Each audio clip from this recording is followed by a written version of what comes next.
నారాయణం నమస్కృత్య నరం చైవ నరోత్తమం దేవీం సరస్వతీం వ్యాసం తతో జయముదీరయేత్. హరి ఓం.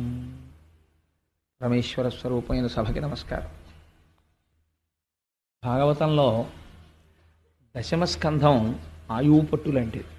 ఎందుచేత అంటే కథాంశము యొక్క పరిణతి చేత, కథాంశము యొక్క వైశిష్ట్యము చేత ఒకటి. అన్నిటికన్నా దశమస్కంధం తప్పకుండా జీవితంలో విని తీరాలి. ఎందుచేత అంటే మనస్సుకి ఏదో ఒక ఆలంబన ఉండాలి. మీరు ఏ ఆలంబనమో మనస్సుకి ఇవ్వలేదనుకోండి, అది వెతుక్కుంటుంది తప్ప అది ఖాళీగా ఉత్తినే ఏం కూర్చోదు.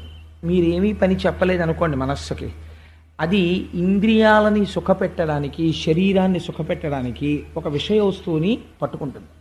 పట్టుకొని ఆ విషయములను పట్టుకుని తిరుగుతుంది. మీరు ప్రయత్నపూర్వకంగా ఒక మంచి వస్తువుని, ఒక సద్వస్తువుని దానికి అప్పజెప్పారనుకోండి, దాని యందు దోషం ఉండదు. అది పట్టుకుని ఆడుకుంటుంది. ఇక్కడే ఒక రహస్యం చెప్తారు పోతన గారు.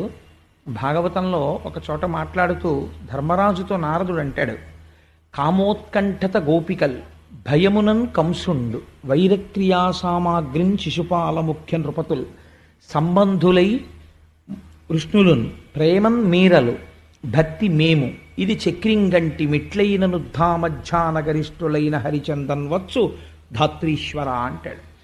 మీరు ఏ రకంగానైనా సరే అనుబంధం అంటూ పెట్టుకుంటే ఈశ్వరుడితో పెట్టుకోవాలి. కామోత్కంఠత గోపికలు ఈశ్వరుడితో పెట్టుకున్న సంబంధము కామ సంబంధము. కామోత్కంఠత గోపికల్ భయమునన్ కంసుండు. కంసుడు భయంతో ఆరాధించాడు, చంపేస్తాడేమో, పుట్టి చంపేస్తాడేమోనని. వైరక్రియా సామాగ్రిన్ శిశుపాల ముఖ్య నృపతుల్, శిశుపాలుడు మొదలైనటువంటి రాజులు ఆయనతో శత్రుత్వాన్ని పెంచుకున్నారు. సంబంధులై వృష్ణులను, వృష్ణివంశీయులందరూ కూడా కృష్ణుడు మాకు బంధువు అని అనుబంధాన్ని పెంచుకున్నారు. ప్రేమన్ మీరలు అంటే నారదుడు ధర్మరాజుతో చెప్తున్నాడు, మీరందరూ కూడా ఆయన్ని ప్రేమతో ఆరాధన చేశారు. భక్తి మేము ఆయన్ని భక్తితో ఆరాధించాం అంటే నారదుడు. భక్తి మేము ఇది చక్రింకంటిమి, ఇలా మనందరం కూడా కృష్ణ పరమాత్మతో అనుబంధం పెట్టుకున్నాం. ఎట్లైన నుద్ధామధ్యానగరిష్ఠులైన హరిచందన్ వచ్చు ధాత్రీశ్వర. ఏ రకంగా ఈశ్వరుడితో అనుబంధం పెట్టుకున్నా ఈశ్వరుణ్ణే చేడుతాం. పసిపిల్లవాడు తెలియక దీపాన్ని ముట్టుకున్నాడు, చెయ్యి కాలుతుంది. మధ్య వయస్కుడు ముట్టుకున్నాడు, చెయ్యి కాలుతుంది. పరమవృద్ధుడు ముట్టుకున్నాడు, కాలుతుంది. జ్ఞాని ముట్టుకున్నాడు, కాలుతుంది. ఎవరు ముట్టుకున్నా కాల్చడం దీపం యొక్క స్వభావం. ఏ భావనతో ముట్టుకోండి, అయ్యో దీపం ఎంత బాగుందో అని వేలు పెట్టినా కాలుతుంది. మీరు పరాకుగా ఉండి ముట్టుకున్నా కాలుతుంది. కాల్చడం దాని స్వభావం. అలాగే ఉద్ధరించడం ఈశ్వరుడు యొక్క స్వభావం. అందుకని మనస్సుని ప్రయత్నపూర్వకంగా లౌకికమైనటువంటి అనుబంధాలలోంచి ఈశ్వరుడి వైపుకి తిప్పి పెట్టారనుకోండి. తిప్పి పెట్టడం అంటే చాలామందికి ఒక దురభిప్రాయం ఉంటుంది ప్రపంచంలో. మనస్సుని తిప్పి ఈశ్వరుడు యందు పెట్టడం అంటే సంసారాన్ని వదిలిపెట్టేయడం అండి అని. అలా ఏం ఉండదు. ఇది ఎలా ఉంటుందంటే, మీ ఇంట్లో 8 పంపులు ఉంటాయి. సింక్లో ఒక పంపు ఉంటుంది, వాష్ బేసిన్లో ఒక పంపు ఉంటుంది, స్నానం చేసేటప్పుడు బాత్రూంలో ఒక పంపు ఉంటుంది. సెల్ ఫోన్స్ కట్టేయండి సార్. ఆ తర్వాత మీరు సెల్ ఫోన్ తీసుకొచ్చి ఇక్కడ మాట్లాడితే 100 మందికి డిస్టర్బెన్స్ ఉంటుంది భాగవతంలో. భాగవతానికి సెల్ ఫోన్ అవసరమా? అంత సెల్ ఫోన్ మీకు వస్తుంది అనుకుంటే బయట నుంచోండి వెళ్ళి. కాబట్టి ఎక్కడో సింక్లో ఓ పంపు ఉంటుంది, వాష్ బేసిన్లో ఓ పంపు ఉంటుంది, బాత్రూంలో ఓ పంపు ఉంటుంది. ఇన్ని పంపుల్లోనూ నీళ్లు రాలేదనుకోండి, రాకపోతే ప్రతి పంపు గొట్టంలోనూ నీళ్లు పోయిరు. పైన ఉన్న ఓవర్ హెడ్ వాటర్ ట్యాంక్లో నీళ్లు పోస్తారు. ఓవర్ హెడ్ వాటర్ ట్యాంక్లో నీళ్లు పోస్తే అన్ని పంపుల్లోకి నీళ్ళు వస్తాయి. అలాగే మీరు ఎన్ని రకాలైన అనుబంధాలతోనైనా సంసారంలో ఉండొచ్చు. శాస్త్రం ఏం చెప్తుందంటే, భార్యతో ఉంటాడు సంసారంలో, పరమప్రీతితో భార్య యందు సంతోషంగా ఉండొచ్చు. ఎన్ని మాటలు మీరు భార్యని ముద్దుగా చూసినా ఒక మాట మర్చిపోకూడదు, లక్ష్మీదేవి అనుగ్రహంతో నాకు ఇటువంటి ఇల్లాలు దొరికింది అనుకుంటూ ఉండాలి. ఈ భావన మనస్సులో పెట్టుకుని మీరు ఎంతగా సంతోషంగా కదలండి. ఇదంతా అమ్మవారి అనుగ్రహం, నాకు ఇంత చక్కటి భార్య, ఇంత ప్రేమ కలిగిన భార్య, నా వంశాన్ని పెంచిన భార్య అని మీరు మనసులో అనుకుంటూ, ఇదంతా అమ్మవారి అనుగ్రహం అనుకుంటూ భార్యతో ఉండండి. ఏ దోషం ఉండదు. నా బిడ్డడికి ఓ మంచి సీట్ వచ్చింది, ఈశ్వరానుగ్రహం, ఆయన మేధస్సునిచ్చాడు, చక్కగా ఆరోగ్యాన్ని ఇచ్చాడు, వాడు చక్కగా చదువుకుంటున్నాడు, వృద్ధిలోకి వస్తున్నాడు, ఇది ఈశ్వరానుగ్రహం. మీరు ఒక మంచి మధుర పదార్థం తిన్నారు, ఈ మధుర పదార్థం చాలామంది తినలేరు, కానీ తినగలిగే అదృష్టాన్ని నాకు ఈశ్వరుడు ఇచ్చాడు. ఏది చేసినా ఈశ్వరుడితో అనుసంధానం చేసుకుంటూ ఉండడం. ఈ చేసుకోవడం వస్తే ఓవర్ హెడ్ వాటర్ ట్యాంక్ నింపుకుని అన్ని పంపుల్లోంచి నీళ్లు పొందడంతో సమానం అవుతుంది అది. కాబట్టి ఇందులో ఏ ప్రేమ భావన చేత మంచిది, మిగిలినవి కూడా మంచివే, నేను కాదన్ను, అది కూడా ఈశ్వరుణ్ణి చేరుస్తాయి. కానీ ప్రతి క్షణం నరకమే. ఈశ్వరుడితో శత్రుత్వం పెట్టుకుని కూడా ఈశ్వరుణ్ణి పొందిన వాళ్ళు ఉన్నారు. హిరణ్యకశిపుడు పొందాడు. కానీ భగవంతుడితో శత్రుత్వం పెట్టుకుని బతికినటువంటి బ్రతుకు 10 మంది చేత అసహ్యింపబడుతుంది. అలా బ్రతకకూడదు. ఈశ్వరుడు యందు ప్రేమతో బ్రతికిన బ్రతుకు 10 మంది చేత ఆదరింపబడుతుంది, మంచి సద్బుద్ధినిస్తుంది, ఇహమనందు మంచి నడువడినిస్తుంది, పరమునందు ఈశ్వరుని యొక్క అనుగ్రహాన్ని కటాక్షించి ఆయన యొక్క పాదములు చేరుకునేటటువంటి అదృష్టాన్ని కటాక్షిస్తుంది. కాబట్టి సాత్వికమైనటువంటి భక్తి అన్నిటిలోకి చాలా గొప్ప భక్తి. ఈ భక్తితో ఉండడానికి, ఈశ్వరుణ్ణి పట్టుకోవడానికి మీకు ఒక ఆలంబనం కావాలి. మీరు ఏమీ వినకుండా, అసలు భగవత్ స్వరూపం గురించి ఏమీ తెలియకుండా భగవంతుణ్ణి పట్టుకో అని మీరు మనసును అన్నారనుకోండి, అది ఎలా పట్టుకుంటుంది? పట్టుకోదు. మీకు లోపల అది బాగా పట్టుకోవాలంటే అందరికన్నా బాగా సులభుడై రావాలి పరమాత్మ. లేకపోతే ఆయనకి ఏమి కర్మండి, ఒక పసిపిల్లవాళ్లే పుట్టి పశువుల వెంట పరిగెత్తి, ఆవుల వెంట పరిగెత్తి, దూడల వెంట పరిగెత్తి చోరలీల చేసి ఎందుకన్ని లీలలు చేశాడు అంటే, ఈ లీలలు చేయడం వెనకాతల అంతరార్థం ఏమిటంటే, మీకు దాని లోపల ఉన్న రహస్యం అర్థం అవ్వచ్చు, అర్థం అవ్వకపోవచ్చు. కనీసం బాహ్యంలో ఆ కథ మనస్సుని పట్టుకుందనుకోండి, పట్టుకుంటే మనస్సు అస్తమానం తరచి తరచి తరచి తరచి దాని గురించి ఆలోచిస్తుంది. ఆలోచించినప్పుడు పట్టుకున్న వస్తువు దేన్ని పట్టుకుంది? కృష్ణుడిని పట్టుకుంది. రసోవై సహా అని పేరు ఆయనకి. కాబట్టి అది ఏ ఫలితాన్ని ఇస్తుంది? ఈశ్వరుడి దగ్గరికే చేరుస్తుంది. మనస్సుకి అపారమైనటువంటి తృప్తిని, ప్రశాంతతని కల్పిస్తుంది. కాబట్టి దశమస్కంధం భాగవతంలో ఆయువు పట్టు అనడానికి కారణం, భాగవతంలో దశమస్కంధంలోకి వచ్చేటప్పటికే కృష్ణ పరమాత్మ యొక్క ఆవిర్భావాన్ని, లీలల్ని విశేషమైనటువంటి వర్ణన చేశారు వ్యాస భగవానుడు. ఆంధ్రీకరించి పోతన గారు మనకు ఉపకారం చేశారు. నవమస్కంధంలో ఒక గమ్మత్తు చేశారు. నవమి నాడు రామచంద్రమూర్తి పుట్టారు. దశమస్కంధాన్ని ప్రారంభం చేసే ముందు నవమస్కంధంలో రామాయణం చెప్పారు వ్యాసుల వారు కానీ పోతన గారు కానీ. నవమస్కంధంలో ఎక్కువ భాగం యథార్థానికి రామచంద్ర ప్రభువు యొక్క సంకీర్తనమే. కానీ నేను దాన్ని అంత విపులంగా మళ్ళీ ఎందుకు స్వీకరించలేదంటే, ఇతపూర్వం మనం అందరం ఇక్కడ రామాయణం చెప్పుకుని ఉన్నాం కాబట్టి ఆ రామాయణం చెప్పుకున్నటువంటి ఫలితాన్ని, ఆ రామాయణం చెప్పుకున్నటువంటి పరిస్థితిని భాగవతాంతర్గతం చేసి తీరుతాడు రామచంద్రమూర్తి. ఆయన కృపాకటాక్షములు ఉన్నవాడు.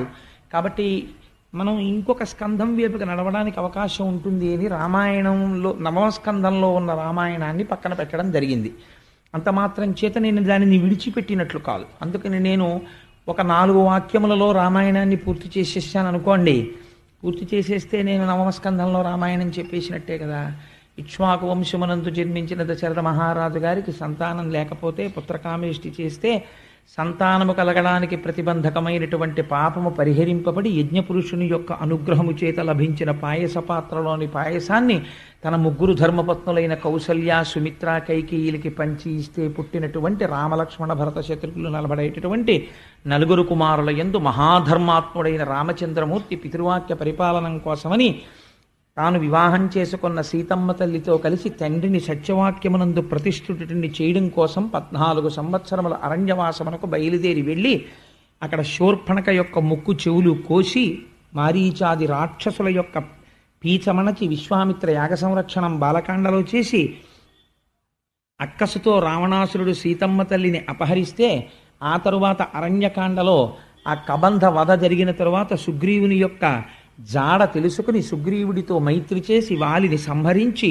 హనుమ యొక్క సహాయం చేత 100 యోజనముల సముద్రమునకు ఆవల దక్షిణ దిక్కున ఉన్నటువంటి లంకా పట్టణంలో రావణాసురుని యొక్క ప్రమదావనంలో బంధింపబడిన సీతమ్మ తల్లి యొక్క జాడ హనుమ ద్వారా తెలుసుకుని సముద్రమునకు సేతువు కట్టి ఆవలి ఒడ్డుకు చేరి రావణ కుంభకర్ణాది రాక్షసులను తెగటార్చి తిరిగి సీతమ్మ తల్లిని తాను పొంది 11,000 సంవత్సరములు రామచంద్రమూర్తి రాజ్య పరిపాలన చేసి రామరాజ్యమని పేరు తెచ్చి ఎన్నో అశ్వమేధ యాగములు వాజపేయములు పౌండరీకములు మొదలైనటువంటి యాగములు చేసి మనిషి ఎలా ప్రవర్తించాలనేటటువంటి దానికి ఒక అద్భుతమైనటువంటి కొలమానమును ఏర్పాటు చేసినటువంటి విశేషమైనటువంటి అవతారము రామావతారము. ఆ అవతారమే, ఆ రామచంద్రమూర్తి యొక్క అనుగ్రహమే పోతన గారి యందు ప్రసరించి భాగవతమును ఆంధ్రీకరించుటకు తోడ్పడినది. ఆ రాముడే కృష్ణ కథ చెప్పించాడు. రాముడు కృష్ణుడు అని ఇద్దరు లేరు కనుక. కాబట్టి నేను నవమస్కంధంలో రామాయణం చెప్పినట్టే కదా. ఎందుచేత అంటే అలాగని రామాయణం విడిచిపెట్టడం ఇష్టం లేదు కాబట్టి రామాయణాన్ని స్పృశించినట్లే ప్రధాన ఘట్టాలు. ఇప్పుడు నేను దశమస్కంధంలోకి వెళ్ళడానికి తలుపు తెరుచుకున్నట్లు కదా. దశమస్కంధాన్ని ప్రారంభం చేస్తూ ఒక మాట చెప్తారు. పూర్వకాలంలో గోరూపాన్ని స్వీకరించి భూమి చతుర్ముఖ బ్రహ్మగారి దగ్గరికి వెళ్ళి ఏడ్చింది. మహానుభావ, భూలోకంలో ఎందరో రాజులు భూమిపతులమనేటటువంటి పేరు పెట్టుకుని పరమ దుర్మార్గమైనటువంటి పరిపాలన చేస్తూ ధర్మమును తప్పి ప్రవర్తిస్తున్నారు. ఇటువంటి వారి యొక్క మదం అణచడానికి, భూమి యొక్క భారమును తగ్గించడానికి, భూభారం అంటే మీరు ఎప్పుడు జ్ఞాపకం పెట్టుకోండి, అది కేవలము తక్కెట్లో వేసి తూచేటటువంటి కొలత కాదు. ఎన్ని ప్రాణులున్నా భూమికి ఎప్పుడూ బరువు కాదు. ఎంతమంది బిడ్డలు పుట్టినా తల్లికి ఎవ్వరూ బరువు కానట్టే. కానీ భూమి ఎప్పుడు బరువుగా బాధపడుతుంది అంటే ధర్మము తప్పి ప్రవర్తించేటటువంటి మనుష్యులను చూసి భూమి భారంగా బాధపడుతుంది. అందుకని సృష్టి చేసిన బ్రహ్మగారిని అడిగింది. వీళ్ళందరినీ సృష్టి చేసిన వాడు ఆయనే కదా. ఇంతమంది అధర్మాత్ములు ఇవాళ భూమి మీద తిరుగుతున్నారు, ఎలా నాకు భారం తగ్గడం అని అడిగింది. భారం తగ్గించడం, ఉన్నది నిలబెట్టడం స్థితికారుడైన శ్రీ మహావిష్ణువు యొక్క అనుగ్రహం. కాబట్టి నువ్వైనా నేనైనా ఆయన్ని ప్రార్థన చెయ్యాలని ఆనాడు చతుర్ముఖ బ్రహ్మగారు ధ్యానమగ్నుడై పురుష సూక్తంతో స్వామివారిని ఉపాసన చేశారు. ఆ ధ్యానమునందు ఆయనకు ఒక వాణి వినపడింది. వెంటనే కళ్ళు తెరిచి ఒక చిరునవ్వు నవ్వి బ్రహ్మగారు అన్నాడు, ఇటువంటి మహానుభావుడండి నిజంగా చతుర్ముఖ బ్రహ్మ. ఆయన అన్నాడు, భూమి నువ్వేం బెంగ పెట్టుకోకు, స్వామి తొందరలో కృష్ణావతారాన్ని స్వీకరిస్తున్నారు. ఆ అవతారం స్వీకరించింది మొదలదొక చిత్రమైన అవతారం. కన్నులు తెరువని కడుచిన్ని పాపడై దానవిచను బాలు త్రావి చంపి, కళ్ళింకా సరిగ్గా తెరవడం రానటువంటి పిల్లవాడిగా ఉన్నప్పటి నుంచి రాక్షస సంహారం ప్రారంభం చేసేస్తాడు. కాబట్టి ఎందరో రాక్షసులు, ఎందరో దుర్మార్గులు మరణిస్తారు, నీకు భారం తగ్గుతుంది. కానీ స్వామి ఆదేశం ఇచ్చారు, దేవతలు సురకాంతలు తమ తమ అంశలతో భూమి మీద జన్మించమని. ఆయన యదుకులంలో జన్మించపోతున్నారు. యాదవుడిగా పశువులను కాసేటటువంటి వాడిగా జన్మించపోతున్నాడు. జగదాచార్యుడిగా లోకమునకు జ్ఞానమిస్తాడు అని చెబితే భూకాంత పరమ సంతోషాన్ని పొందినటువంటిదై తిరిగి వెళ్ళిపోయి కృష్ణ పరమాత్మ యొక్క ఆగమనము కోసమని నిరీక్షణ చేస్తాను. ఈలోగా భూమి యందు యదువంశమునకు చెందినటువంటి శూరసేనుడు అనబడేటటువంటి ఒక రాజు మధురా రాజ్యాన్ని పరిపాలిస్తున్నాడు. ఆయన కుమారుడు వసుదేవుడు. భోజవంశమునకు చెందినటువంటి వారు ఇద్దరు అన్నదమ్ములు ఉన్నారు. ఒక ఆయన పేరు ఉగ్రసేనుడు, ఒక ఆయన పేరు దేవకుడు. వాళ్ళిద్దరు అన్నదమ్ములు. ఈ ఇద్దరు అన్నదమ్ముల్లో దేవకుని యొక్క కుమార్తె దేవకి, ఉగ్రసేనుని యొక్క కుమారుడు కంసుడు. కాబట్టి అన్నదమ్ముల బిడ్డలు కనుక కంసుని యొక్క చెల్లెలు దేవకీదేవి. ఈ దేవకీదేవిని శూరసేనుని యొక్క కుమారుడైన వసుదేవునికిచ్చి వివాహం చేశారు. ఇక్కడే ప్రారంభం అవుతుంది. దశమస్కంధం ఉపనిషద్ రహస్యం. కాబట్టి దశమస్కంధం ప్రారంభంలోనే 1,00,000 టన్నుల ప్రశ్న ఒకటి పడుతుంది. ఆ ప్రశ్న లోపల కానీ వీడిందనుకోండి, విద్యతే హృదయగ్రంథి విడిపోయినట్టు. కాబట్టి అది చాలా పరమ పవిత్రమైనటువంటి ఆఖ్యానం, కృష్ణ జననం. కాబట్టి మీరందరూ కూడా ప్రశాంత చిత్తులై వినే ప్రయత్నం చెయ్యండి. ఈ దేవకీ వసుదేవులకి వివాహం జరిగిన తరువాత కొన్ని వందల గుర్రాల్ని, బంగారు ఆభరణములతో అలంకరింపబడినటువంటి ఏనుగుల్ని, కొన్ని వేల రథముల నిండా బంగారాన్ని, కొన్ని వందల మంది దాసీజనాన్ని, ఏర్పాటు చేసి మహానుభావుడైనటువంటి దేవకుడు తన కుమార్తెని అత్తవారింటికి పంపుతున్నాడు. పంపుతుంటే కొన్ని వేల రథములు అనుసరించి వెడుతున్నాయి రాజమార్గంలో. ఇంకా వెళ్ళడానికి సిద్ధంగా ఉంది రథం. ఈ సమయంలో ఆ రథాన్ని చోదనం చెయ్యడానికి ఒక సారథి ఉంటాడు. ఎవరికో ఒకరికి ఆ బాధ్యత అప్పచెప్తారు కదా. సాధారణంగా రాజులు ఆ రథాన్ని నడపరు. ఇలాంటి సమయంలో కంసుడు అకస్మాత్తుగా వచ్చాడు. ఆయనకి చెల్లెలంటే మహాప్రేమ, మీరు మర్చిపోకూడదు ఆ విషయాన్ని. ఆవిడ అన్నదమ్ముడి యొక్క తన తండ్రి గారి యొక్క సోదరుని కుమార్తె అయినా చాలా ప్రేమ దేవకీదేవి అంటే. కాబట్టి ఆయన రథాన్ని నడపడానికి సిద్ధపడ్డాడు. కానీ కంసుడి ప్రేమ చాలా గమ్మత్తుగా ఉంటుంది, మన ప్రేమల్లాగే ఉంటుంది అది కూడా. కిందటి ఏడాది కనపడినప్పుడు నా బెస్ట్ ఫ్రెండ్ అండి, నా ప్రాణం అంటాడు. వచ్చే ఏడాది కనపడి మీ బెస్ట్ ఫ్రెండ్ ఏడంటే అబ్బాయి తెలుసుకోలేకపోయానండి, వాడికి నాకు ఇప్పుడు మాటలు లేవండి అంటే. అలా ఉంటుంది. స్నేహం చిరకాలం వర్ధిల్లేటట్టుగా చెయ్యాలి తప్ప ఇవాళ స్నేహం చేసి రేపు వదలకూడదు. అందుకే స్నేహం నిలబెట్టుకోవడం వశిధారావ్రతం. అందుకే ఎక్కువ మందితో స్నేహం ఉండకూడదు. తనకి సరిపోయే వారితోనే స్నేహం చెయ్యాలి, దానికి వయసు అడ్డు రాదు. అలా స్నేహం చేసింది జీవితాంతము నిలబడిపోవాలి. ఆ స్నేహాలు అంత పవిత్రం కావాలి. అంతేకాని ఇవాళ స్నేహం చేసి రేపు విడాకులు ఇచ్చుకోకూడదు. స్నేహానికి అంత అందంగా ఉండాలి స్నేహం అన్నది. సరే, అందుచేత ఈ కంసుడు రథాన్ని నడుపుతాను అని బయలుదేరాడు. చాలా సంతోషించారు. ఎందుచేత ఆయన ఉగ్రసేనుని యొక్క కుమారుడు, ఆయనకి నడపవలసిన అవసరం ఏం లేదు. కానీ తానే చెల్లెల్ని అత్తవారింటికి దింపుతానని బయలుదేరి పగ్గములు పట్టుకున్నాడు. ఆ గుర్రాలను నడుపుతున్నాడు. వెనక దేవకీ వసుదేవులు కూర్చున్నారు. ఈ రథం వెళ్ళిపోతోంది. మీరు ఇప్పుడు ఒక్క విషయాన్ని కొంచెం జాగ్రత్తగా ఆలోచించండి. నేను తరచూ సభలో ఉండేవారికి వచ్చేటటువంటి సందేహాలు నేనే వేసుకుని అడుగుతుంటాను ప్రశ్నలు. ఇప్పుడు ఎవ్వరూ ఏమీ అనలేదనుకోండి, కంసుడు ఏమైనా చేస్తాడా? ఏమీ చెయ్యడు. అత్తవారింటికి దింపేస్తాడు దేవకీదేవి. పోనీ ఎవరైనా వచ్చి గూఢచారులు కానీ ఋషులు కానీ నమ్మదగిన విశ్వసనీయత కలిగినటువంటి వ్యక్తులు ఎవరైనా ఏమైనా చెప్పారా? ఎవ్వరూ పలకలేదు. అశరీరవాణి పలికినది అన్నారు. అశరీరవాణి అంటే ఇది చాలా గమ్మత్తైన మాట. శరీరము ఉంటే వాణి ఉంటుంది. వాణి ఉన్నది అంటే అది శరీరములోంచి వస్తోందని గుర్తు. అంతే కదండి. ఇప్పుడు కనీసంలో కనీసం మీకు ఎదురుగుండా నామరూపాలతో ఏదో ఉండాలి. ఓ చప్పుడు వినపడింది, తలుపు చప్పుడు అయిందంటారు. అసలు తలుపే లేదనుకోండి, చప్పుడు వస్తుందా? తలుపు చప్పుడు రాదు. ఏదో మాట వినపడింది అంటారు. అంటే ఏమిటండి దాని గుర్తు? ఎవరో మనుష్యుడు ఉన్నాడనే కదా దాని అర్థం. మనుష్యుడు లేకుండా మాట ఉంటుందా? ఉండదు. ఇక్కడ అంటున్నారు శరీరము లేదు, మాట వినపడుతోంది అంటున్నారు. అలా ఎలా కుదురుతుంది? శరీరం లేకుండా మాట వినపడడం ఏంటి? అదే సామాన్యమైన మాట కాదు. పోనీ అబ్బాయి రథాన్ని తీసుకెళ్లేటప్పుడు జాగ్రత్త అండి, రోడ్డు మీద గోతులు ఉన్నాయని చెప్పు తెలిసింది అనుకోండి, ఆ శరీరం అని ఫోన్లో చెప్తే చెప్పింది, లేకపోతే లేదు, ఏమిటి దాని గురించి పెద్ద విశేషం ఏందని వదిలేయచ్చు. అదేం సామాన్యమైన మాట చెప్పలేదు. ఆ శరీరం అని ఏమని పలికిందంటే, తుష్టయగు భగిని మెచ్చగ నిష్ఠుడవై రథము నడిపెది రుగవు మీదన్ శిష్టయగు ఈతలోదరి అష్టమ గర్భంబు నిన్ను హరించు సుమీ. తలోదరి అంటే పైకి కనపడనటువంటి కడుపు ఉన్నది. అంటే నాబోటిగా నించుంటే కడుపు కనపడుతుంది, కొంతమందికి కడుపు కనపడదు, వెనక్కి వెళ్ళిపోయి ఉంటుంది.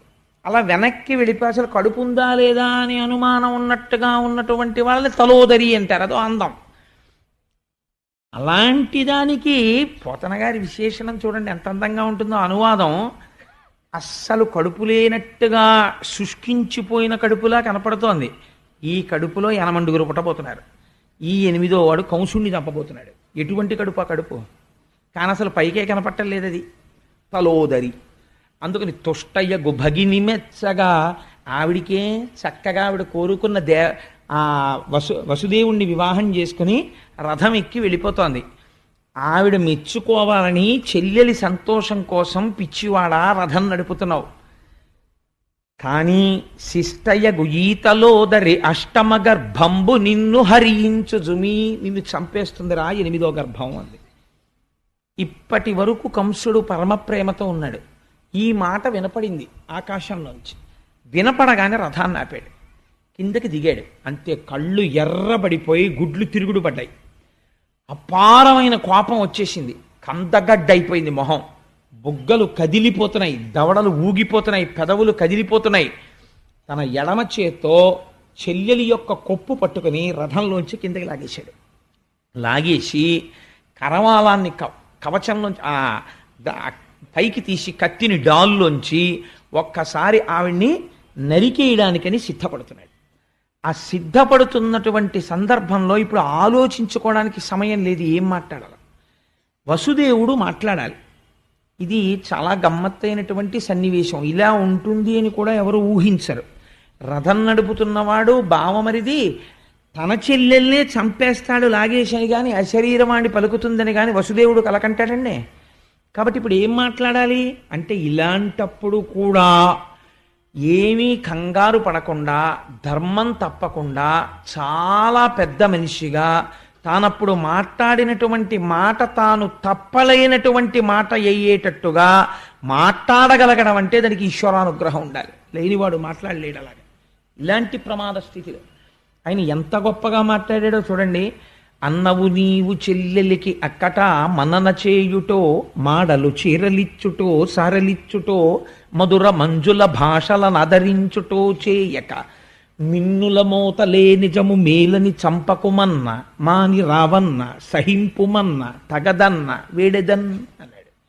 ముందు కంసుని యొక్క అనుగ్రహం కోసమని బతిమాలాడు. అన్నవు నీవు చెల్లెలికి మొట్టమొదటి మాట వేశాడు. ప్రపంచంలో పరమ పవిత్రమైనటువంటి సంబంధాల్లో అన్న అనిపించుకున్నటువంటి రక్త సంబంధం ఒకటి. ఎందుచేత అంటే, అన్నగా పుట్టిన వాడికి ఒక మర్యాద ఉంటుంది. ఏమిటో తెలుసా అండి? ఎప్పుడూ కూడా తన బావగారు బ్రతికుండాలని కోరుకోవాలి. బావమరిది బతకగోరుతాడు అని ప్రపంచంలో ఒక సామెత. ఏది పెట్టండి, ఏది పెట్టకపోనివ్వండి, పుట్టింటికి ఆడపిల్ల వచ్చినప్పుడు అన్నగారు కనీసంలో కనీసం నీకు ఐశ్వర్యం ఉండి పెట్టడం ఇష్టం లేకపోతే అక్క చెల్లెలకి పెట్టక్కర్లేదండి శాస్త్రం. ఏమి చెయ్యాలి అంటే, కనీసం ఆ ఉన్న పావుగంట నువ్వు మధురమైన మాటలు మాట్లాడాలి. అందుకే అక్క చెల్లెలు వరసతో ఎవరైనా అన్నగా ప్రేమించారనుకోండి, ఆ అక్క చెల్లెలి యొక్క అభ్యున్నతినే కోరాలి. కాబట్టి మధుర మంజుల భాషలను ఆదరించుటో, నువ్వు అన్నవి కాబట్టి రథం తోలడానికి వచ్చావు. కాబట్టి నువ్వేం చెయ్యాలి? అక్కట మన్నన చేయుటో, నీ చెల్లెల్ని సంతోషపెట్టాలి. చీరలు సారెలు మడలిచ్చుటో, ఆవిడకో చీర పెట్టాలి, సారె పెట్టాలి, ఏమైనా బహుమానం ఇవ్వాలి. పోనివేమీ నువ్వు ఇవ్వద్దు. మధుర మంజుల భాషలను ఆదరించుటో, చక్కటి మాటలు 4 మాట్లాడాలి. అమ్మా చెల్లెమ్మ చెల్లెలికి ఉన్న చాలా గొప్ప విశేషం ఏమిటో తెలుసా అండి? మరి అది ఆ కోమలత్వం స్త్రీకి ఈశ్వరుడు సహజంగా ఇచ్చాడేమో నాకు తెలీదు. ఒకటి, అమ్మా అన్న మాటకి పరవశం అయిపోతారు వాళ్ళు. 2, చెల్లెమ్మ అనండి, వాళ్ళు ఎంత భద్రత ఫీల్ అయిపోతారు. మీకు ఏ పరిచయం అక్కర్లేదు. రైల్లో ఎవరో కనపడ్డారనుకోండి, చెల్లెమ్మ ఒకసారి ఆ పుస్తకం చూడొచ్చా అన్నారనుకోండి, ఆవిడ చేతిలో ఉన్న పుస్తకం మీకు తోచక, అంతే వాళ్ళు ఎంత భద్రతగా సంతోషిస్తారో. పర్వాలేదు, మనకు హైదరాబాద్ వెళ్ళే వరకు అన్నయ్య దొరికాడు అనుకుంటారు. మరి ఏమిటో తెలీదు, వాళ్ళ మనస్సుల్లో అంత కోమలత్వం ఉంటుంది. దీన్ని జ్ఞాపకం చేస్తున్నాడు వసుదేవుడు. అన్నవు నీవు చెల్లెలికి కనీసం మధుర మంజుల భాషలను ఆదరించుటో, మంచి మాటన్నా మాట్లాడద్దాయా? పోనీ చంపేస్తానంటున్నావు. దేనికి చంపేస్తానంటున్నావు? మిన్నుల మోతలే నిజము. ఎటువంటి ట్రాన్స్లేషనో చూడండి పోతన గారిది. మిన్నుల మోత అంటే గాలిమాట. అది ఎక్కడి నుంచి వచ్చింది? శరీరం లేదుగా. గాలి మాటలు నమ్మి అక్క చెల్లెల్ని చంపేస్తావా? రేపు పొద్దున నిన్నేమంటుందయ్యా ప్రపంచం? భోజవంశంలో పుట్టాడు కంసుడు, అరివీర పరాక్రమం కలిగిన వాడు. ఓ చెల్లెలు వల్ల 8వ గర్భానికి చచ్చిపోతావని వినపడింది ఎక్కడో గాలిమాట. ఇంకా పాదాల పారాణి ఆరని ఆడపిల్లని చంపేశాడు అని లోకం చెప్పుకుంటుంది. ఎంత మహాపాపం అయ్యా అది. అందుకని వధింపకుమన్నా, తొందరపడి చంపకు, సహింపుమన్నా ఓర్చుకో, వేడేదన్ నిన్ను అభ్యర్థిస్తున్నానయ్యా అన్నాడు. అంటే ఆయన అన్నాడు, అది మిన్నుల మోతో ఆధికారిక వాక్యమో నాకు అనవసరం. నేను చచ్చిపోతాను ఈవిడ కడుపున పుట్టిన 8వ పిల్లాడి వల్ల నాకు వినపడింది, నేను చంపేస్తానన్నాడు. ఇప్పుడు వసుదేవుడు అన్నాడు, ఏమిటో బావా చంపేస్తాను చంపేస్తాను చంపేస్తాను అంటున్నావు, నీ అదృష్టం కొద్దీ నీ చావుకో కారణం తెలిసింది. ఈ పిల్లకి పుట్టేటటువంటి 8వ కడుపున పుట్టేటటువంటి వాడు నిన్ను చంపుతాడు అని నీకు తెలిసింది. ఒకవేళ తెలియలేదు, లేదా నువ్వు ఈ పిల్లని చంపేశావు, నీకు చావు రాకుండా ఉంటుంది అని నాకు చెప్పు. ఇది అడిగాడు వసుదేవుడు. భాగవతం ప్రారంభం ఏ ప్రశ్నతో చూడండి. అందుకే పరీక్షిత్ అన్నాడు, ఇది విని నాకు చావు భయం పోయింది, కానీ నేను బతికున్నన్నాళ్ళు ఈ కథలు వినాలన్న కంగారుగా ఉంది, తొందరగా చెప్పి అయిపోతుందేమో భాగవతం నాకు బెంగగా ఉంది అన్నాడు. చూడండి పరీక్షిత్ ఏ స్థితిని పొందేశాడో, మరణ భయం పోయింది ఆయనకి. ఇంకొకడు మరణ భయం పొందుతున్నాడు కంసుడు. మరణ భయం పొందుతున్న వాడి కథ వింటూ మరణ భయాన్ని పోగొట్టుకుంటున్నాడు పరీక్షిత్. మరణం అంటే ఏమిటి బావా, నువ్వు మరణం వస్తుందని విలవిల్లాడిపోతున్నావు కదా. నేను ఒక్క మాట చెప్పనా, చాలా తేలిగ్గా చెప్పేస్తాను నీకు మరణం అంటే ఏమిటో.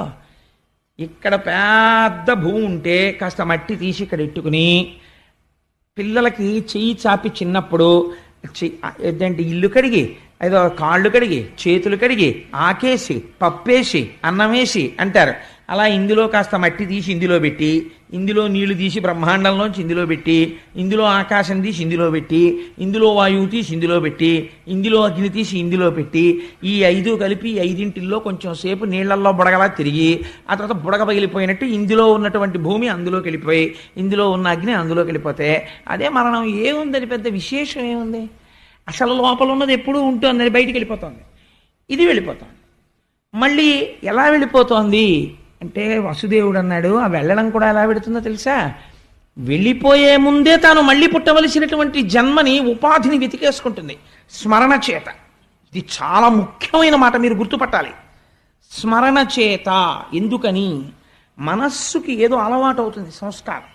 అస్తమానం ఈశ్వరుడు గురించి వినడం అలవాటు అనుకోండి, భగవంతుడి గురించి చెప్పడం అలవాటు అనుకోండి, భాగవతం చదువుకోవడం అలవాటు అనుకోండి, వాడి వెళ్ళిపోయేటప్పుడు కూడా వాడి సంస్కారం అక్కడే ఉంటుంది. కాబట్టి వాడు ఉత్తర జన్మలో ఏమవుతాడో తెలుసా అండి, ఒక మహాపండితుడికి కొడుగ్గా పుట్టి చిన్నతనం నుంచే అన్నీ నేర్చేసుకుని పరవశించిపోయి ఈశ్వరుడు గురించి చెప్పుకుంటూ ఈశ్వరుడిలో కలిసిపోతాడు. ఒకడికి ఐశ్వర్యం మీద ఉండిపోయింది భ్రాంతి, మార్కండేయ పురాణం నిర్దాక్షిణ్యంగా చెప్పింది. వాడు ఏమవుతాడో తెలుసా అండి, పునర్జన్మ ఇచ్చే ముందు ఆఖరి ఆలోచనని బట్టిస్తాడు ఈశ్వరుడు. ఐశ్వర్యం గురించి ఆలోచించిన వాడికి ఏమిస్తారో తెలుసా అండి, తల పగిలి చచ్చిపోవలసిన జన్మిస్తారు. అంటే తేలు కానీ, జిర్రి కానీ, పాము కానీ ఇలాంటివి పుట్టి మందసాల కింద చేరుతాయి. ఆ డబ్బులున్న చోటుకి వచ్చి చేరుతాయి. లేకపోతే ధాన్యం పోసిన అదేంటి పెద్ద పెద్ద కావుల్లా కడతారు, వాటి కింద కానీ చేరితే తనది పోతుందని బెంగ. ఎవడో వస్తాడు అక్కడికి, అమ్మో నాది పట్టుకుపోతాడేమో అని బయటికి వస్తాడు, కర్ర పెట్టి కొట్టి తల పగిలేట్టు కొడుతుంటారు. ప్రాణం తోకలోకి వెళ్ళిపోతూ అప్పుడు అనుకుంటాడు, ఈ మాత్రం దానికా ఇంత కష్టపడ్డాను, ఎవరికీ కనపడకుండా దాక్కుని తిరిగాను కొడుకులకి రక్షిద్దామని, తల పగల కొట్టించేశాడు కొడుకు అంటాడు. ఇప్పుడు మళ్ళీ ఇంకో ఉపాధిలోకి పోతాడు. ఎంత చిత్రమో చూడండి. తన భార్య పక్కన పడుకుని ఇంకొక స్త్రీ గురించి ఆలోచిస్తాడు, గోడ మీద బల్లిగా వస్తాడని చెప్పింది మార్కండేయ పురాణం. కాబట్టి ఏమవుతుంది అంటే, ఒకడు ఈశ్వరుడు గురించి స్మరిస్తూ ఉంటాడు, వాడు ఉత్తర జన్మల్లో హాయిగా ఒక మహాపండితుడు కడుపున పుట్టి ఏ లోటు లేకుండా 7 ఏళ్ళు 8 ఏళ్ళు వచ్చేటప్పటికి అపారమైన పాండితీ ప్రకర్షతో ఐశ్వర్యానికి లోటు లేకుండా 10 మందికి పెడుతూ తాను తింటూ భగవంతుడి గురించి చెప్పుకుంటూ సార్థకత పొంది ఈశ్వరుడిలోకి వెళ్ళిపోతాడు. స్మరణ ముఖ్యం బావా. నువ్వు ఇలా బతుకుతానని దేహం మీద మమకారం పెట్టుకుంటే ఏమైపోతావో తెలుసా, ఒకనాటికి గొంగళి పురుగు యొక్క నడకని చూస్తే, అందుకే గొంగళి పురుగు సీతాకోక చిలుక అవుతుంది. ఎంత చిత్రం చూడండి, నిద్రపోతే సీతాకోక చిలుక, నడుస్తూనే ఉంటే కాకి తింటుంది దాన్ని. గూడు కట్టేసుకుంటే సీతాకోక చిలుక అయిపోతుంది. ధ్యానంలో ఉంటే నువ్వు ఈశ్వరుడి పాదాల దగ్గరికి వెళ్ళిపోయి నిలబడిపోతే షట్పథమైపోతావు. కాబట్టి ఏమైపోయింది, ఆ స్మరణల యందు శరీరాన్ని విడిచిపెట్టే ముందు గబగబా మనస్సు ఏం చేస్తుందంటే ఈ పంచేంద్రియాల్ని మూట కట్టుకుంటుంది. ఈ కళ్ళు, ముక్కు, చెవులు, నోరు ఇవన్నీ మూట కట్టుకుంటుంది, ఇతుక్కుంటుంది చోటు. అది ఊర్ధ్వముఖంగా వెళ్ళే ప్రయత్నం చేస్తుంది, కానీ పుణ్యబలం చాలదు, వెళ్ళలేడు. అందుకని వెనక్కి వచ్చి సమయం అయిపోతూ ఉంటుంది, ఇంకా వెళ్ళిపోవాలి ఆఖరి ఊపిరి లోపల. వెతికి ఏ కన్నం దొరికితే ఆ కన్నంలోంచి పారిపోతాడు. అధోముఖంగా వెళ్ళిపోతాడు, ఒక్కొక్కసారి కళ్ళల్లోంచి వెళ్ళిపోతాడు, ఒకసారి ముక్కులోంచి వెళ్ళిపోతాడు, ఎటు వెళ్ళిపోయాడో తెలియదు, ఎవ్వడికి తెలియదు, పక్కన ఉన్నవాడికి కూడా. ఒక్కొక్కసారి రోమకూపాల్లోంచి వెళ్ళిపోతాడు. వెళ్ళిపోయి మళ్ళీ ఎక్కడికెడతాడు? ఏమీ కంగారు పడక బావా, నేను చెప్తున్నాను. గొంగళి పురుగు పాకే ముందు తన శరీరాన్నంతటినీ కదపదు. శరీరంలో ముందు భాగాన్ని ఇలా పైకెత్తి, మీరు భాగవతం బాగా అర్థం అవ్వాలంటే గొంగళి పురుగుని చూడాలి అసలు. గొంగళి పురుగు ఇలా పైకెత్తి ములగ చెట్ల దగ్గర నిలబడి నేను అప్పుడప్పుడు చూస్తూ ఉంటాను. ఇలా పైకెత్తి ఆకు మీద ఇలా పెడుతుంది. ఎన్ని కాళ్ళు ఉంటాయో పెట్టి ఈ వెనకాతల ఆకు మీద ఉన్న శరీరాన్ని ఇలా ముద్ద కింద లాగుతుంది. లాగితే ఈ ఆకు కొద్దిగా వంగి ఇలా వేళ్లాడుతుంది. మళ్ళీ దాన్ని పట్టుకుని ఇలా ఇలా ఇలా ఎక్కి ఆ ఆకు మించి వెళ్ళిపోతుంది. అలా ఇక్కడ వదులుతూనే ఇంకో దేహంలోకి వెడతాడు బావా. ఈ మాత్రం దానికి ఎంతమందిని చంపేస్తావు? చంపేస్తే ఉండిపోతుంది ఆ శరీరం? ఉండదు, వెళ్ళి తీరుతావు ఇంకో శరీరంలోకి. కానీ చెల్లెల్ని చంపిన పాపానికి అధోగతికి వెళ్ళిపోతావు. ఎందుకు మావ ఈ పని చేస్తావు అంటే కంసుడు అన్నాడు.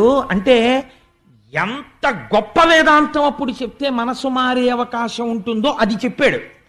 7 రోజులు వినేది పరీక్షిత్తుకి చెప్పారు, 7 క్షణాల్లో వినేది వసుదేవుడు కంసుడికి చెప్పాడు. కానీ వాడి మనస్సు మారలేదు. రామకృష్ణ పరమహంస ఇదే అంటారు. మేకు కొట్టడానికి మీరు మేకు సుత్తి పట్టుకుని గోడ మీద పెడతారు, కొడతారు. గోడ తనంత తానుగా కొంచెం గుల్లగా ఉందనుకోండి, మేకు పెడుతుంది. గోడ ఘనీభవించిపోయి భీమైపోయింది అనుకోండి, ఎంత సుత్తి పెట్టి కొట్టినా మేకు ఉంగుతుంది కానీ గోడలోకి వెళ్ళదు. అసలు ఇక్కడ ఆర్ద్రత ఉంటే చెప్పినది లోపలికి వెడుతుంది. ఇక్కడ ఏ ఆర్ద్రత లేనప్పుడు శుకబ్రహ్మ వచ్చి కూర్చున్న భాగవతం బుర్రలోకి ఎక్కదు. కాబట్టి చెప్పాడు వసుదేవుడు వేదాంతం. ఎక్కిందా కంసుడికి? శుకుడు వచ్చి పరీక్షిత్తుకి చెప్పాడు జరిగిపోయిన కథ. ఎక్కింది పరీక్షిత్తుకి, మోక్షం పొందుతున్నాడు. పొందలేకపోయాడు కంసుడు. ఎక్కడొచ్చింది తేడా? ఇక్కడ ఆర్ద్రత లేదు. భాగవతాన్ని నువ్వు కూడా ఆ పరిశీలన చేసుకోవడం మొదలుపెట్టు. అందుకే దశమస్కంధం మొదటి మెట్టినంటే మారుతుంది భాగవతం యొక్క స్థితి కృష్ణజననానికి ముందు. అందుకని బావా విడిచిపెట్టేసేయి నీ చెల్లెల్ని అంటే ఆయన అన్నాడు, నేను అలా విడిచిపెట్టాను. నువ్వు చాలా తేలికగా మాట్లాడుతున్నావు. ఈ శరీరం అంటే నువ్వు కాదు, దీన్ని విడిచిపెట్టేయి, మరణం అంటే ఏముందంటున్నావు. కానీ నేను మరణమును అంగీకరించను, నేను ఈ అమ్మాయిని చంపేస్తానన్నాడు. అంటే ఇప్పుడు వసుదేవుడు ఆలోచించాడు. కాబట్టి ఇప్పుడు ఏమర్థం అవుతోంది? ఉన్నది ఉన్నట్టు వేదాంతం చెప్తే వీడి తలకెక్కదు. కాబట్టి ఇప్పుడు ఏం చెయ్యాలి? తను ఒక ధర్మం నిర్వర్తించాలి. ఏమిటా ధర్మం? తన భార్యని రక్షించుకోవాలి. జ్ఞానబోధ చేస్తే వాడి బుర్రకెక్కదు. కాబట్టి ఇప్పుడు ఎలాగైనా తన భార్యని రక్షించుకోవాలి అని అసత్యం చెప్పకూడదు, సత్యమే చెప్పాలి. కానీ అది వాడి మనస్సుకు నచ్చేదై ఉండాలి. వాడి మనస్సుకు నచ్చేదే కదా అని చెప్పి ఏ మాట పడితే ఆ మాట తాను అన్నాడు అనుకోండి, తర్వాత తప్పుకోవడానికి తను కంసుడు కాదు, తను వసుదేవుడు. అన్న మాటకి నిలబడాలి. కాబట్టి ఎలాంటి మాట మాట్లాడాలి ఇప్పుడు అని లోపల ఒకసారి తర్కించుకున్నాడు. ఆపన్నురాలైన అంగన రక్షించి ప్రాణములు నిలుపుట ముందు మేలు. ఎంత చిత్రమైన మాట మాట్లాడుతున్నాడో చూడండి. ముందసలు నేను తక్షణం చెయ్యవలసిన పని ఏమి అంటే ఈ దేవకీదేవి యొక్క ప్రాణాలు రక్షించాలి. ఆవిడ కాని ఒకవేళ బ్రతికిందా, ఆ ప్రాణములు నిలబడితే రేపేం జరుగుతుందో ఎవరికి తెలుసు? సుతులు పుట్టిననేమి సుతులకు మృత్యువు వాలాయమై వెంట వచ్చనేని, బ్రహ్మ వలన వీడు పాటేమి పొందుక ఉండనే సదుపాయమొకటి లేదే, పొంత మాకులవాని దహించకపోయి వహ్ని యగసి దవులవాని దహించు భంగి, కర్మ వశమున భవ మృతి కారణములు తెలసి విరగొందయిక నేల తొట్టుపడగా. ఏమి పద్యం అండి నిజంగా. పోతన గారి ఘంటంలోంచి లోపల చేస్తున్నాడు ఈ ఆలోచన. ఏమని? ఆపన్నురాలైన అంగన రక్షించి సుతులనిచ్చెదననుట శుభము నేడు. అసలు ముందు ఈ అమ్మాయిని బతికేటట్టుగా చూడాలి. ఒకవేళ బ్రతికితే రేపేం జరుగుతుంది అన్నది తర్వాత ఆలోచిద్దాం. 8వ గర్భానికి కదా చంపేవాడు, కంసుణ్ణి చంపేవాడు పుడతాడంటున్నాడు. అందుకని ఒక మాట చెప్దాం. నీకు 8వ కడుపున పుట్టేవాడు నిన్ను చంపుతాడు కాబట్టి నీకు అనుమానం ఉంటే పుట్టిన కొడుకులందరినీ నీకు ఇచ్చేస్తాను, చంపేసేయి. ఈవిడ్ని చంపేయడం ఎందుకు? ఈవిడ కాదుగా నిన్ను చంపేది అంటే వీడు ఏమంటాడు? వీడికి కావలసినది ఏమిటంటే వాడి ప్రాణాలతో ఉండడం. కాబట్టి ఇప్పుడు అయితే నీ కొడుకుల్ని ఇస్తావా బావా అంటాడు. నన్ను నమ్ముతాడు, ఎందుకంటే నేను మాట తప్పనని. సుతులు పుట్టిననేమి సుతులకు మృత్యువు వలాయమై వెంట వచ్చనేని, బ్రహ్మ వలన వీడు పాటేమి పొందుక ఉండనే సదుపాయమొకటి లేదే. చతుర్ముఖ బ్రహ్మగారి చేత వీడు నిజంగా నా భార్య 8వ కడుపున పుట్టేవాడి చేత సంహరింపబడాలని రాసినటువంటి విషయము సత్యమే అయితే వీడు ఎలాగో చచ్చూరుకుంటాడు. కాబట్టి అందాక ముందు అసలు భార్యని రక్షించుకోవాలి కదా, అది నా భర్తగా నా ధర్మం కదా. కాబట్టి పిల్లల్ని ఇచ్చేస్తానంటాను, నిజంగా ఇచ్చేస్తాను, భార్యని ముందు రక్షించుకుంటాను. అసలు పిల్లలు పుడతారో పుట్టరో ఎవరికి తెలుసు, వీడు విన్నట్టే నేను విన్నాను. కాబట్టి నేను మాత్రం ఎందుకు అనకూడదు ఈ మాట. కాబట్టి ముందు భార్యని రక్షించుకోవడం భర్త ధర్మం, అందుకని నా ధర్మాన్ని నేను పాటిస్తాను. ఆ తర్వాత అంటావా ఏమో అదృష్టాదురదృష్టాలు ఎవరివి ఎలా ఉంటాయో మనకేం తెలుసు. ఎందుచేతంటే పొంత మాకులవాని దహించకపోయివహ్ని ఎగసి దవులవాని దహించు భంగి. అరణ్యంలో 2 ఎండిపోయిన చెట్లు గాలికి రాసుకుంటాయి, నిప్పు పుడుతుంది. పక్కనే ఉంది ఎండిపోయిన చెట్టు. ఈ ఎండిపోయిన చెట్టుని కాల్చడం మానేసి గాలికి అగ్నిహోత్రం వెళ్ళి దూరంగా ఉన్న ఇంకో ఎండు చెట్టుని కాల్చేస్తోంది. ఈ పక్కనే ఉన్న ఎండి చెట్టు బతికిపోతోంది. ఏమనుకోవాలి అంటే ఇది అదృష్టం అనాలి.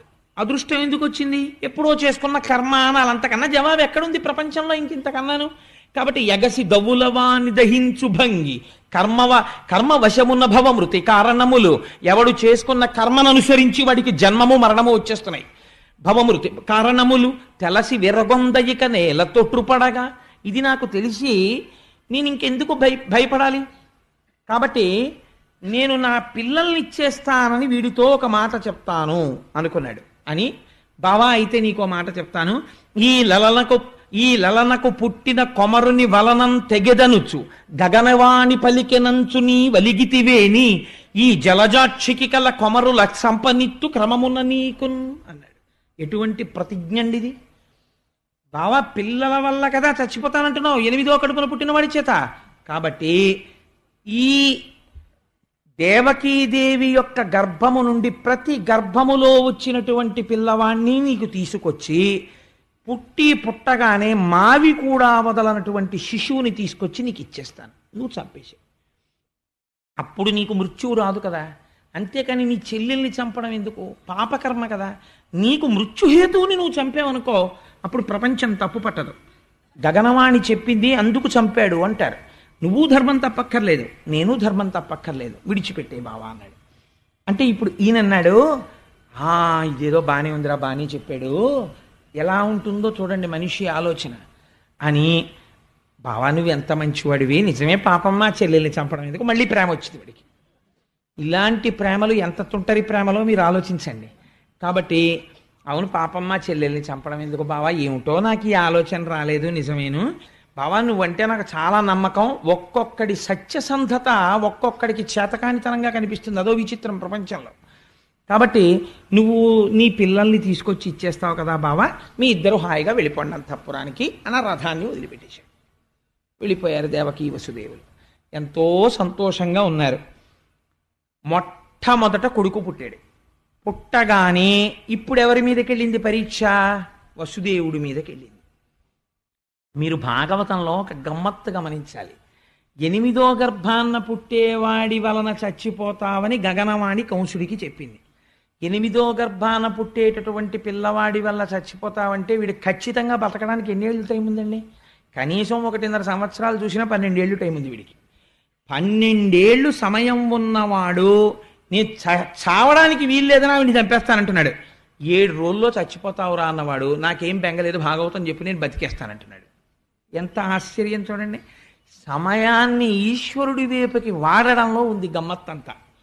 కాబట్టి పిల్లవాడు పుట్టగానే వసుదేవుడికి జ్ఞాపకం వచ్చింది ఇచ్చిన మాట. పిల్లడు పుట్టగానే తీసుకొచ్చి ఇచ్చేస్తాను అని ప్రతిజ్ఞ చేశాను అనుకుని గబగబా పిల్లాన్ని చేత్తో పట్టుకుని పలికిన పలుకుల తిరుగక బొలయక వంచనము లేక సుతుల రిపునకున్ అలగక ఇచ్చిన ధీరుండిల వసుదేవుండు తక్క ఇతరులు కలరే. పుట్టిన పిల్లల్ని చంపడానికి ఇస్తాను అన్న మాట తప్పకుండా సత్యసంధత పాటించడం కోసమని పుట్టిన కొడుకుని పుట్టినట్టుగా మావితో ఉన్న పిల్లాన్ని పట్టుకెళ్ళి కంసుడికి ఇచ్చేశాడు. బావా చంపేశాయి అంటే కంసుడు చూశాడు. చూసి అన్నాడు, ఎంత చిత్రంగా ఉంటాయో చూడండి మన ప్రవృత్తులు. ఆ పిల్లవాడిని చూసి వాడికి ధైర్యం వచ్చింది. ఆ బావా, చూసావా నువ్వు ఎంత మాట తప్పనివాడివో, పిల్లవాడు పుట్టగానే నువ్వే తీసుకొచ్చి ఇచ్చావు, నేను రాలేదు చంపడానికి, నేను రావాలమ్మో పుట్టాడు ఒకటో వాడని, నేను రాలేదు, నువ్వు తెచ్చావు, నాకు అందుకే నువ్వంటే అంత గౌరవం బావా, నువ్వు మాట తప్పవు. కానీ 8వ వాడు కదా బావా నన్ను చంపేది, ఒకటో వాడిని చంపడం ఎందుకు, తీసుకెళ్ళిపోన్నాడు. అంటే వసుదేవుడు లోపల అంతగా నమ్మలేదు కంసుణ్ణి, కానీ పిల్లవాడిని తీసుకుని వెళ్ళిపోయాడు. మీరు ఈ కథ వినండి, చాలా గమ్మత్తుగా ఉంటుంది. ఇందులో ఉన్న వేదాంతం అర్థమైతే ఆశ్చర్యంగా ఉంటుంది. తర్వాత చెప్తాను ఆ తత్వం. వెళ్ళిపోయాడు. వెళ్ళిపోయిన తర్వాత రెండో కొడుకు పుట్టాడు. మళ్ళీ తీసుకొచ్చి ఇవ్వక్కర్లేదుగా, 8వ గర్భాన్ని కదా ఇమ్మన్నాడు, అందుకని ఊరుకున్నాడు. ఇలా 6 పిల్లలు పుట్టారు. 6 పిల్లలతో 6వ పిల్లాడు పుట్టాడు అనేటప్పటికీ తల్లికి తండ్రికి మొదటి పిల్లవాడి మీద ఎంత అనుబంధం ఏర్పడిపోయి ఉంటుందండి. మీరు ఒకసారి ఆలోచించినప్పటికి కూడా 9 ఏళ్ళు 10 ఏళ్ళు పిల్లాడు అయిపోయాడు. అయిపోయి ఈ 6 పిల్లలతోటి అమ్మకి నాన్నకి అంత అనుబంధం వచ్చింది. ఇంత అనుబంధంతో వాళ్ళు సంతోషంగా ఉన్న సమయంలో ఒక రోజున నారదుడు వచ్చాడు కంసుడి దగ్గరికి. నారదుడు వచ్చాడనేటప్పటికీ మీరు బెంగ పెట్టుకోకండి, ఆయన మహాజ్ఞాని. ఆయన ఇప్పుడు వచ్చినా ఏదో లోక కళ్యాణం చేస్తాడు ఆయన.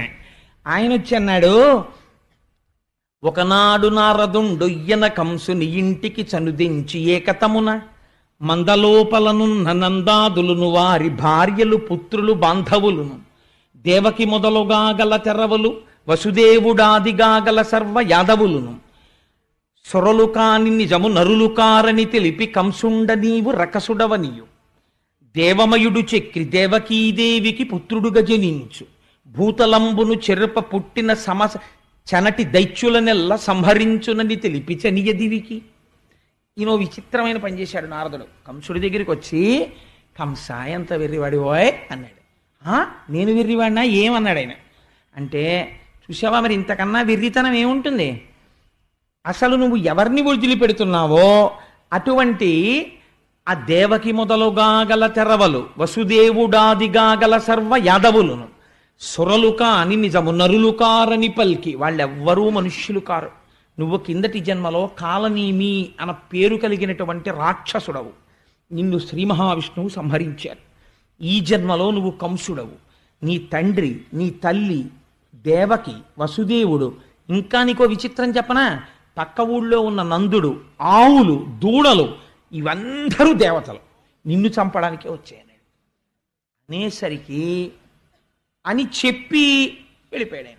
చనియ దివికి ఊర్ధలోకాలకు వెళ్ళిపోయాడు, స్వర్గం హాయిగా ఆ వీణ పాడుకుంటూ వెళ్ళిపోయాడు, నారాయణ అని సంకీర్తనం చేసుకుంటూ. ఇప్పుడు ఈయనకి అనుమానం వచ్చింది, నారదుడు అనవసరంగా అబద్ధాలు చెప్పడగా, కాబట్టి కబురు చేశాడు, వసుదేవుడిని 6 పిల్లల్ని పట్టుకుని రమ్మన్నానని చెప్పన్నాడు అని. అమ్మ బాబోయ్, ఇందులో ఎవడు విష్ణువాంశతో పుట్టాడో 8వ వాడికి 7 సహాయపడితే నా బ్రతుకు ఏమైపోవాలి, అందుకని ఉన్న వాళ్ళని ఉన్నట్టు సంహరించడం మంచిది అని వాడు చిత్రంగా చంపేవాడు పిల్లల్ని. 2 కాళ్ళు పట్టుకుని గిర్ర గిర్ర గిర్ర గిర్ర తిప్పి బండలకేసి కొట్టేవాడు, కొడితే పగిలిపోయేవి శరీరాలకు ఎక్కడికక్కడ. అలా 6 చంపేశాడు. చంపేసి తండ్రిని తల్లిని దేవకిని వసుదేవుణ్ణి అందరినీ కారాగారంలో పెట్టేశాడు.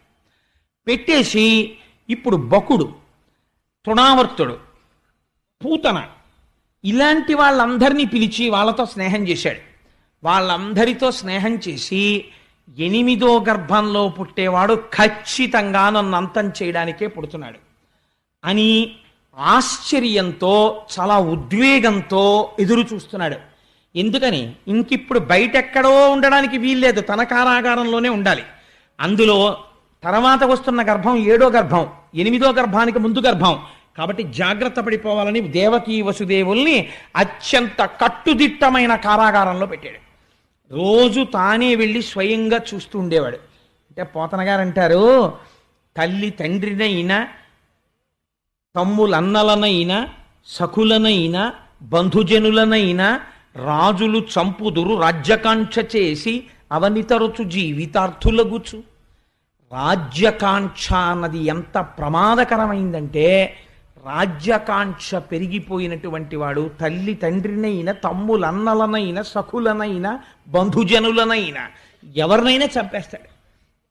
ఎందుకని, అది కంసుడే కాదు, అవని తరచు జీవితార్థులగుచు వాళ్ళు బ్రతికుండిపోవాలి, తనకి రేపు రావలసిన పదవి అవతల వాడికి రాకూడదని చంపడానికి కూడా వెనకాడరు.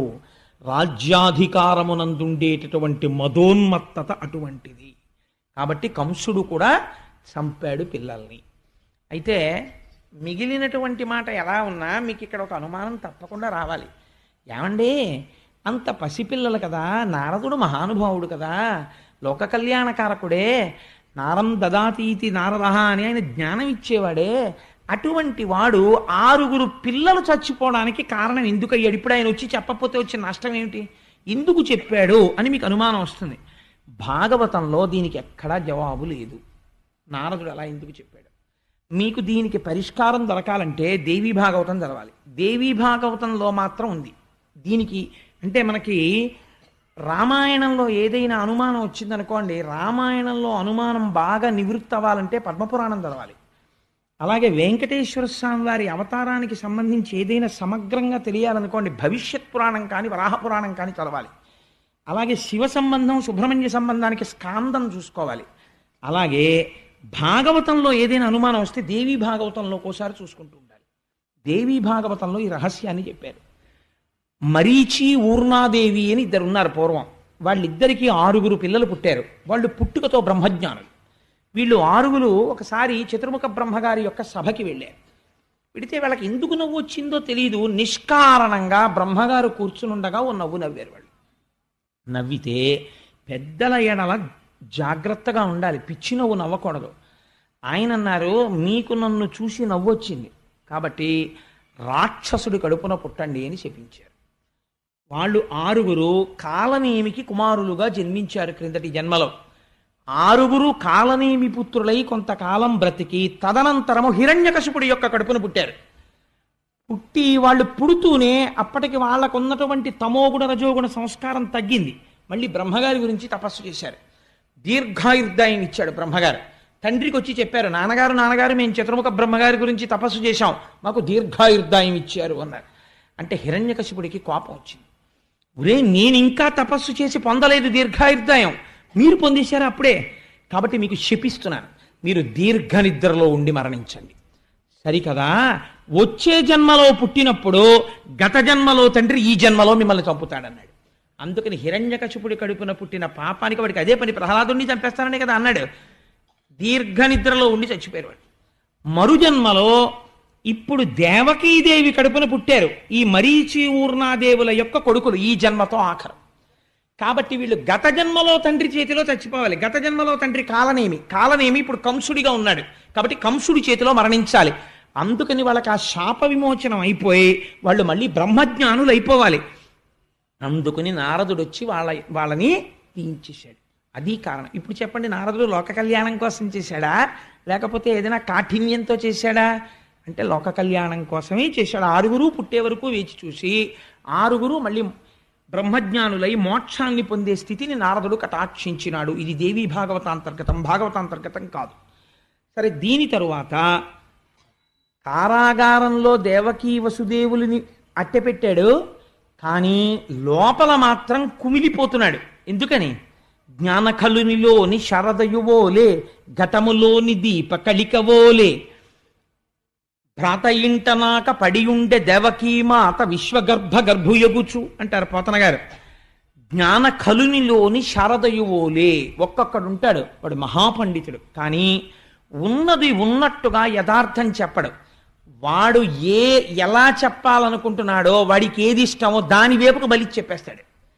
అది జ్ఞాన కలునిలోని శారదయువోలే, ఘటములోని దీప కళికవోలే, కుండలోపల వెలుగుతున్న దీపంలా లోకములన్నింటినీ తన కడుపులో పెట్టుకున్నటువంటి శ్రీ మహావిష్ణువుని తన కడుపులో మోయవలసినటువంటి దేవకి కంసుని యొక్క కారాగారమునందు మొగ్గుచున్నది. ఈ స్థితిలో ఒక చిత్రం జరిగింది. శ్రీమన్నారాయణుడు తాను అవతరించాలనుకున్నాడు. తనకన్నా ముందు శేషుడు బయలుదేరుతున్నాడు. ఆదిశేషుడు ముందు అన్నగారిగా పుట్టాలి. అందుకని యోగమాయని పిలిచాడు. ఆయన యొక్క మాయాశక్తియే ఈశ్వరుడికి, ఈశ్వరుడి యొక్క మాయాశక్తికి అభేదం, వాళ్ళిద్దరూ విడివిడి ఉండరు. ఆ మాయాశక్తిని పిలిచాడు. పిలిచి ఒక మాట చెప్పాడు, నువ్వు భూమి మీదకి వెళ్ళు. అక్కడ కంసుని యొక్క కారాగారంలో దేవకీ వసుదేవులు ఉన్నారు. వసుదేవుని యొక్క భార్యలందరినీ ఖైదు చేశాడు కంసుడు. ఒక్క రోహిణి మాత్రం నందవ్రజంలో నందుడి దగ్గర ఉన్నది. కాబట్టి ఇప్పుడు ఆ వసుదేవుని యొక్క తేజస్సు దేవకీ గర్భంలో ఉంది, 7వ గర్భంగా.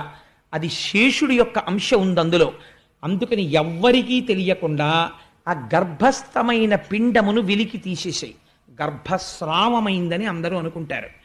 ఈ పిండమును తీసుకుని వెళ్ళి నందవ్రజంలో ఉన్నటువంటి రోహిణీ గర్భమునందు ప్రవేశపెట్టు. అప్పుడు ఇక్కడ జారిపోయినటువంటి పిండము అక్కడ పెరుగుతుంది. పెరిగి అక్కడ వర్ధిల్లుతాడు. బలరాముడన్న పేరుతో జన్మిస్తాడు శేషుడు. నన్ను సేవించాలని కోరుకుంటున్నాడు. అందుకని నువ్వు వెళ్ళి ఈ పని చెయ్యవలసినది అన్నాడు. యోగమాయ బయలుదేరి వచ్చింది. 7వ గర్భంలో దేవకీదేవి గర్భము నిలిచి సంతోషంతో ఉన్న సమయంలో దేవకీదేవి కడుపులో ఉన్నటువంటి పిండాన్ని పైకి లాగి నందవ్రజంలో నందుడి దగ్గర ఉన్నటువంటి వసుదేవుని యొక్క భార్య అయిన రోహిణీ గర్భంలోకి ప్రవేశపెట్టారు. ఇవాళ మనం భాగవతం చెప్తే ఇది జరుగుతుందా అని మీరెవ్వరూ అడగక్కర్లేదు. జరుగుతున్నాయి కదా ప్రపంచంలో. అంటే అప్పుడు మహర్షులు ఎప్పుడో చేశారు, భాగవత కాలంలోనే మన వాళ్ళు దీన్ని తెలుస్తోంది కదా. కాబట్టి బలము మిగుల కలుగ బలభద్రుడని లోక రమణుడగుట చేసి రాముడనియు సతికి పుట్టె గర్భ సంకర్షణంబున సంకర్షణుండనెడి ఘనుడు సుతుడు. పోతన గారు అన్నారు, బలము మిగుల కలుగ బలభద్రుడని, చాలా బలవంతుడైనటువంటి వాడు కాబట్టి ఆయనకి బలభద్రుడు అని పేరు. లోకరమణుడగుట చేసి రాముడనియు, లోకములనన్నింటినీ ఆనందింపచేస్తాడు కాబట్టి రామశబ్దాన్ని పక్కన పెట్టారు, బలరామ అని పిలిచారు. సతికి పుట్టె గర్భ సంకర్షణంబున, ఈ అమ్మ కడుపులోంచి లాగబడి వేరో అమ్మ కడుపులోకి ప్రవేశపెట్టబడ్డాడు. అందుకని సంకర్షణుడు అని పేరు వచ్చింది. అందుకని సతికి పుట్టె గర్భ సంకర్షణంబున సంకర్షణుండని డిఘనుడు సుతుడు. ఆ విధంగా సంకర్షణుడన్న పేరుతో బలరాముని యొక్క ఆవిర్భావము జరిగినది. కృష్ణావతారమునకు ముందు బలరాముడు ఆవిర్భవించాడు. తదనంతరము ఇప్పుడు కృష్ణ పరమాత్మ ఆవిర్భవించాలి. ఆయన యొక్క అంశ ఆ పూర్ణమైనటువంటి ఆ తేజస్సు బయలుదేరి వసుదేవుడిని ఆవహించింది. వసుదేవుడిలోంచి ఆ తేజస్సు దేవకీ గర్భంలోకి ప్రవేశించింది. నాకు చాలా ఇష్టమైనటువంటి పద్యం ఒకటి ఉంది ఈ భాగవతంలో. ఈ స్థితిలో అంటే నేను ఇలా చెప్పానని తల్లులు వేరొకలా భావించకండి. గర్భిణీ స్త్రీలకి కలిగేటటువంటి వికారములను గురించి ఇళ్లలో అనుకుంటుంటారు. దాన్ని పోతన గారు ఈశ్వరపరం చేశారు. ఎంత గొప్పగా వర్ణన చేశారో చూడండి.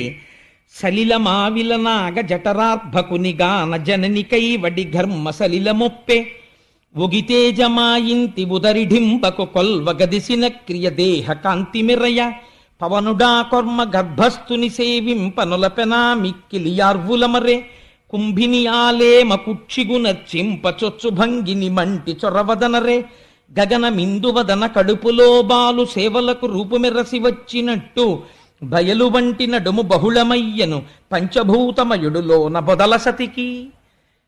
సాధారణంగా గర్భిణి అయినటువంటి స్త్రీలకి కొంచెం శరీరమునందు బరువు పెరగడం చేత చెమటలు పడుతుంటాయి తరచు. అలాగే శరీరమునందు విశేషమైనటువంటి శ్రమ చేత నిట్టూర్పులు కలుగుతుంటాయి, ఊపిరి భారంగా తీస్తుంటారు. మట్టి తినే అలవాటు కొంతమందికి ఉంటుంది. మట్టి తినాలని లేకపోతే ఏదో విచిత్రమైనటువంటి కోరికలు పుడుతుంటాయి, అది తినాలి ఇది తినాలి అని. కాబట్టి పోతన గారు అంటున్నారు, పంచభూతాలు ఉన్నాయి కదా, పృథివాపస్తేజో వాయురు ఆకాశాలు. ఇందులో నీటికి కోరిక పుట్టిందిట. ఆ కడుపులో లోకములన్నింటినీ పరిపాలించేటటువంటి పరబ్రహ్మం ఉన్నాడు. కాబట్టి మేము సేవించద్దు అని జలములు తమ అంశగా వెళ్ళి దేవకీదేవికి చెమటగా మారాయిట. అలాగే అగ్నిహోత్రం ఉంది బయట, తేజస్సు. ఈ తేజస్సు మేము వెళ్ళి స్వామిని అర్చించుకోవాలని దేవకీదేవిలో ఉన్నటువంటి తేజస్సుగా మారి మరింత ప్రౌఢమైందిట. గాలి మేము ఈశ్వరుణ్ణి సేవించాలి కదా అని బాగా లోపలికి వెళ్ళి కృష్ణ పరమాత్మకి తగిలి నమస్కరించి విట్టూర్పుగా పైకొచ్చిందిట. మట్టి లోపల ఈశ్వరుడికి తగలాలన్న కోరికతో దేవకీదేవికి మట్టి తినాలన్న కోరికగా మారి ఆవిడ తింటే లోపలికి వెళ్ళి కృష్ణుణ్ణి సేవించుకుందిట. ఆకాశం పరమాత్మని సేవించుకోవాలన్న కోరిక కలిగి స్వామి శయనించినటువంటి ఈ ప్రాంతం ఉంటుందే, ఇది ఇప్పటి వరకు సన్నని నడుమున్నటువంటి దేవకికి విశాలమైన నడుమైందిట. కాబట్టి ఆకాశం పెరిగిందిట, కృష్ణుణ్ణి సేవిస్తోందిట. ఇలా గర్భిణి అయినటువంటి దేవకీదేవిని కృష్ణుడు కడుపులో ఉన్నందుకు 5 భూతములు సేవించాయన్నారు. ఈశ్వరానుగ్రహం ఎలా ఉంటుందో నిజంగా మహానుభావుడు ఒక గర్భిణీ స్త్రీ పొందేటటువంటి అవస్థని ఈశ్వరానుగ్రహంగా మార్చి దర్శనం చేయడంలో పోతనగారి స్థితిని మీరు చూడండి. ఆ దృష్టికోణం ఉన్నవాడు బ్రహ్మం కాకపోతే ఇంకేమవుతాడండి? అటువంటి పోతనగారి పద్యాలు, అటువంటి ఆంధ్రదేశంలో మనం పుట్టి పోతనగారి పద్యాలు చెప్పుకోకపోతే ఇంకా మనం నిజంగా ఆయనకి వారసులమని ఏ ముఖం పెట్టుకుని చెప్పుకుంటాం? అంతటి మహానుభావుడైన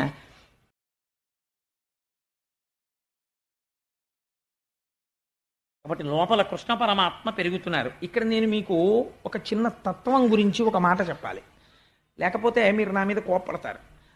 రథంలో బయలుదేరినప్పుడు దేవకీ వసుదేవులు కంసుడు సారథ్యం చేసేటప్పుడు ఆయన మనస్సులో ఏమీ ఖేదభావన లేదు కదా, దేవకి ఎందు ప్రేమతో ఉన్నాడు. మరి అశరీరవాణి ఎందుకు పలికినది అంటే మీరు బాగా జాగ్రత్తగా గమనిస్తే మీకు ఈ తత్వం అర్థమైందనుకోండి, మీకు ఉపనిషత్తు అర్థమైనట్టు. ఏమవుతుంది అంటే ఈ కంసుడు ఎవరు? క్రిందటి జన్మలో కాలనేమి. కాలనేమి అనగా ఏమి?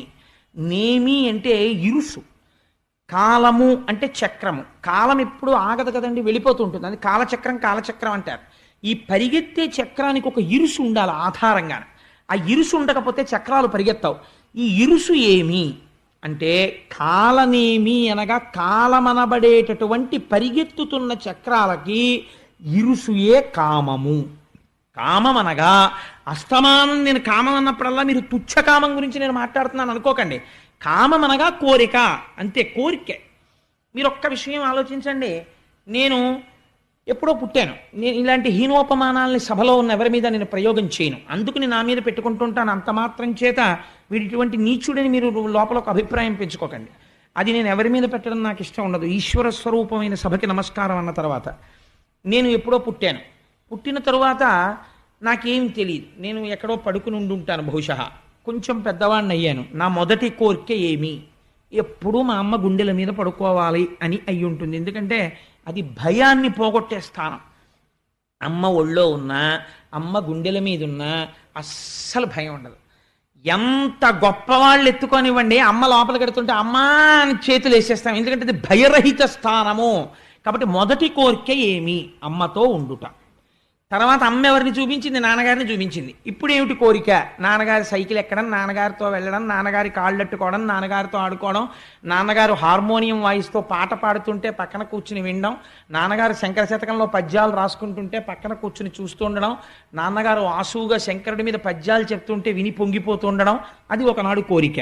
ఆ తరువాత ఏమైనది? ఏదో చదువుకోవాలని కోరిక. ఆ తర్వాత ఏమైంది? ఒక ఆవిడ్ని పెళ్లి చేసుకోవాలని కోరిక. తర్వాత ఏమైంది? ఓ 2 పిల్లలు పుడితే బాగుండు, అది ఓ కొడుకో కూతురు అయితే బాగుండు, పుట్టారు. ఆ తర్వాత ఏమైంది? వాళ్ళిద్దరూ బాగా యోగ్యులైతే బాగుండు. ఆ తర్వాత ఏమైంది? ఆ కొడుకు ఏదో ఇంజనీర్ అయితే బాగుండు, వాడు అవుతున్నాడు. ఆ తర్వాత ఏమవుతుంది? వాడికి ఒక మంచి కంపెనీలో ఉద్యోగం వస్తే బాగుండు, వస్తుంది. వాడికి నెలకి నేను గంట సేపు లెక్క పెట్టేంత డబ్బు జీతంగా వస్తే బాగుండు, వస్తుంది. నా కూతురుకు మంచి సంబంధం వస్తే బాగుండు, దాన్ని కడుపులో పెట్టుకునే అత్తారు వస్తే బాగుండు, వచ్చారు. పెళ్ళయింది, దాని కడుపున మంచి పిల్లలు పుట్టారు, వాడికి పిల్లలు పుట్టారు. అయితే నేనేమవుతున్నాను? మీరు ఒక్కసారి ఆలోచించండి. ఈ కోర్కెల రూపంలో నా జీవిత కాలము వెళ్ళిపోతుంది కదా. ఈ కోర్కెలు కనపడుతున్నాయి. ఇప్పుడు వాట్ ఈజ్ యువర్ అచీవ్మెంట్ అని ఎవరైనా అడిగారు అనుకోండి, ఏమి సాధించారు మీరు? ఇలా చెయ్యేసుకు చెప్పండి నాకు అన్నారు అనుకోండి. పుట్టానండి, పెరిగానండి, ఒక ఆవిడ్ని పెళ్ళాడానండి, 2 పిల్లల్ని కన్నానండి, వాళ్ళు చదువుకుంటున్నారండి, ఏదో ఇప్పటికి ఇన్ని లక్షలు సంపాదించానండి ఎఫ్సీలో పనిచేసి, అందులో ఇంత తినేశానండి కడుపుకి, ఏదో ఇంత బ్యాంకులో వేశాను, ఓ ఇల్లు కట్టాను, ఈ మధ్య అపార్ట్మెంట్లో ఫ్లాట్ కొనుక్కుని గృహప్రవేశం చేశాను. ఇంతకు మించి ఇన్ టర్మ్స్ ఆఫ్ డిజైర్స్ మీకున్న కోరికలు తీరితే సుఖములుగా, తీరని కోరికలైతే దుఃఖములుగా. ఏదో నేను డాక్టర్ అవుదాం అనుకున్నానండి, అవలేకపోయాను, అందుకు ఏడుస్తుంటాను అప్పుడప్పుడు. అసలు ఆ కోరికుంటే నేను ఉదాహరణకి చెప్తున్నాను అంతే. కాబట్టి ఇప్పుడు ఏమైంది?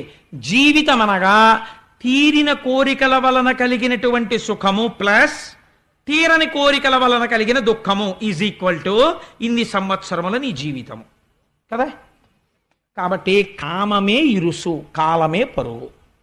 అయిపోయింది, పడిపోయింది శరీరం. ఏం చేశావు అని ఒకటి అడుగుతాడు. తర్వాత కూర్చునేవాడివి 8 నిమిషాల్లో 7 నిమిషాలు మళ్ళీ ఆఫీసులోనో ఫ్రెండ్స్ దగ్గర తిరిగేవాడివి మనస్సుతో.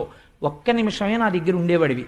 కాబట్టి 80 సంవత్సరాల జీవితంలో నువ్వు ఊళ్ళెళ్ళి అక్కడికెళ్ళి ఇక్కడికెళ్ళి ఎగ్గొట్టేసిన పూజలు తీసేస్తే నువ్వు 80 ఏళ్ల జీవితంలో నిక్కచ్చిగా చేసిన పూజ 40 నిమిషాలు.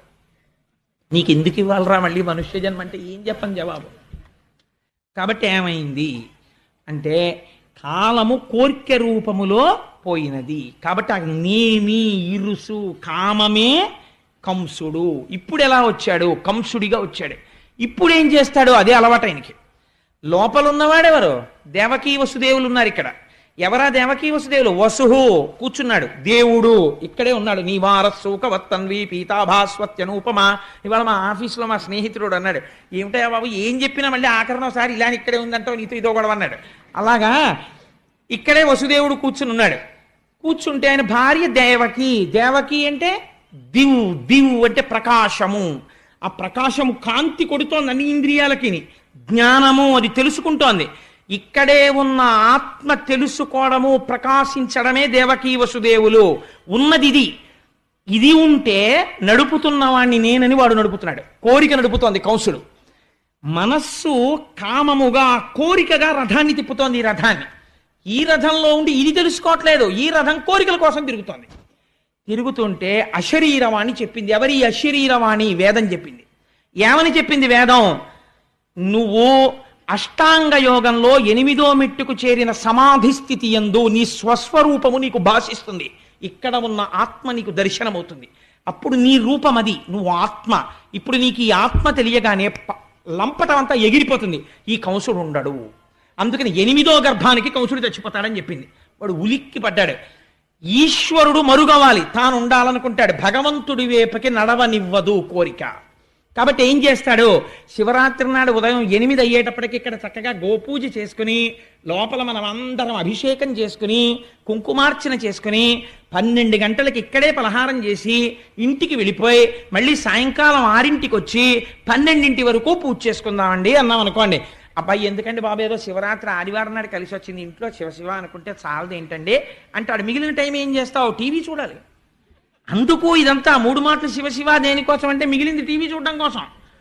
కాబట్టి ఏమైంది? కంసుడు నడుపుతుంటాడు. దేవకీ వసుదేవుల్ని గుప్తం చేస్తాడు.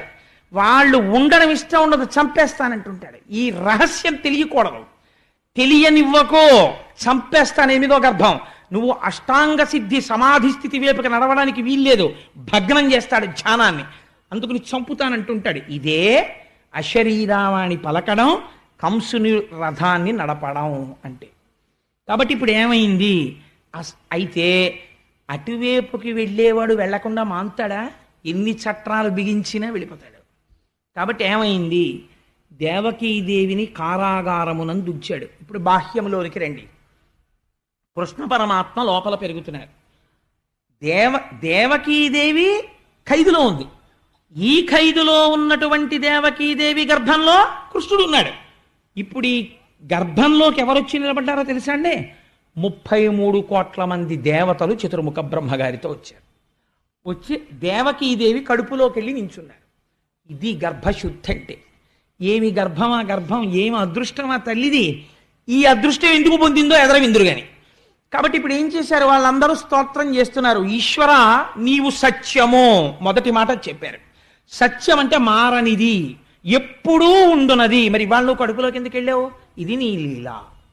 నువ్వు కోరుకుంటే అలా కనపడుతుంటావు, ఓ తల్లి కడుపున పుట్టినట్టుంటావు. కానీ యథార్థమునకు మార్పు లేని వాడివి, మార్పు ఉన్నవాడిగా కనపడుతున్నావు.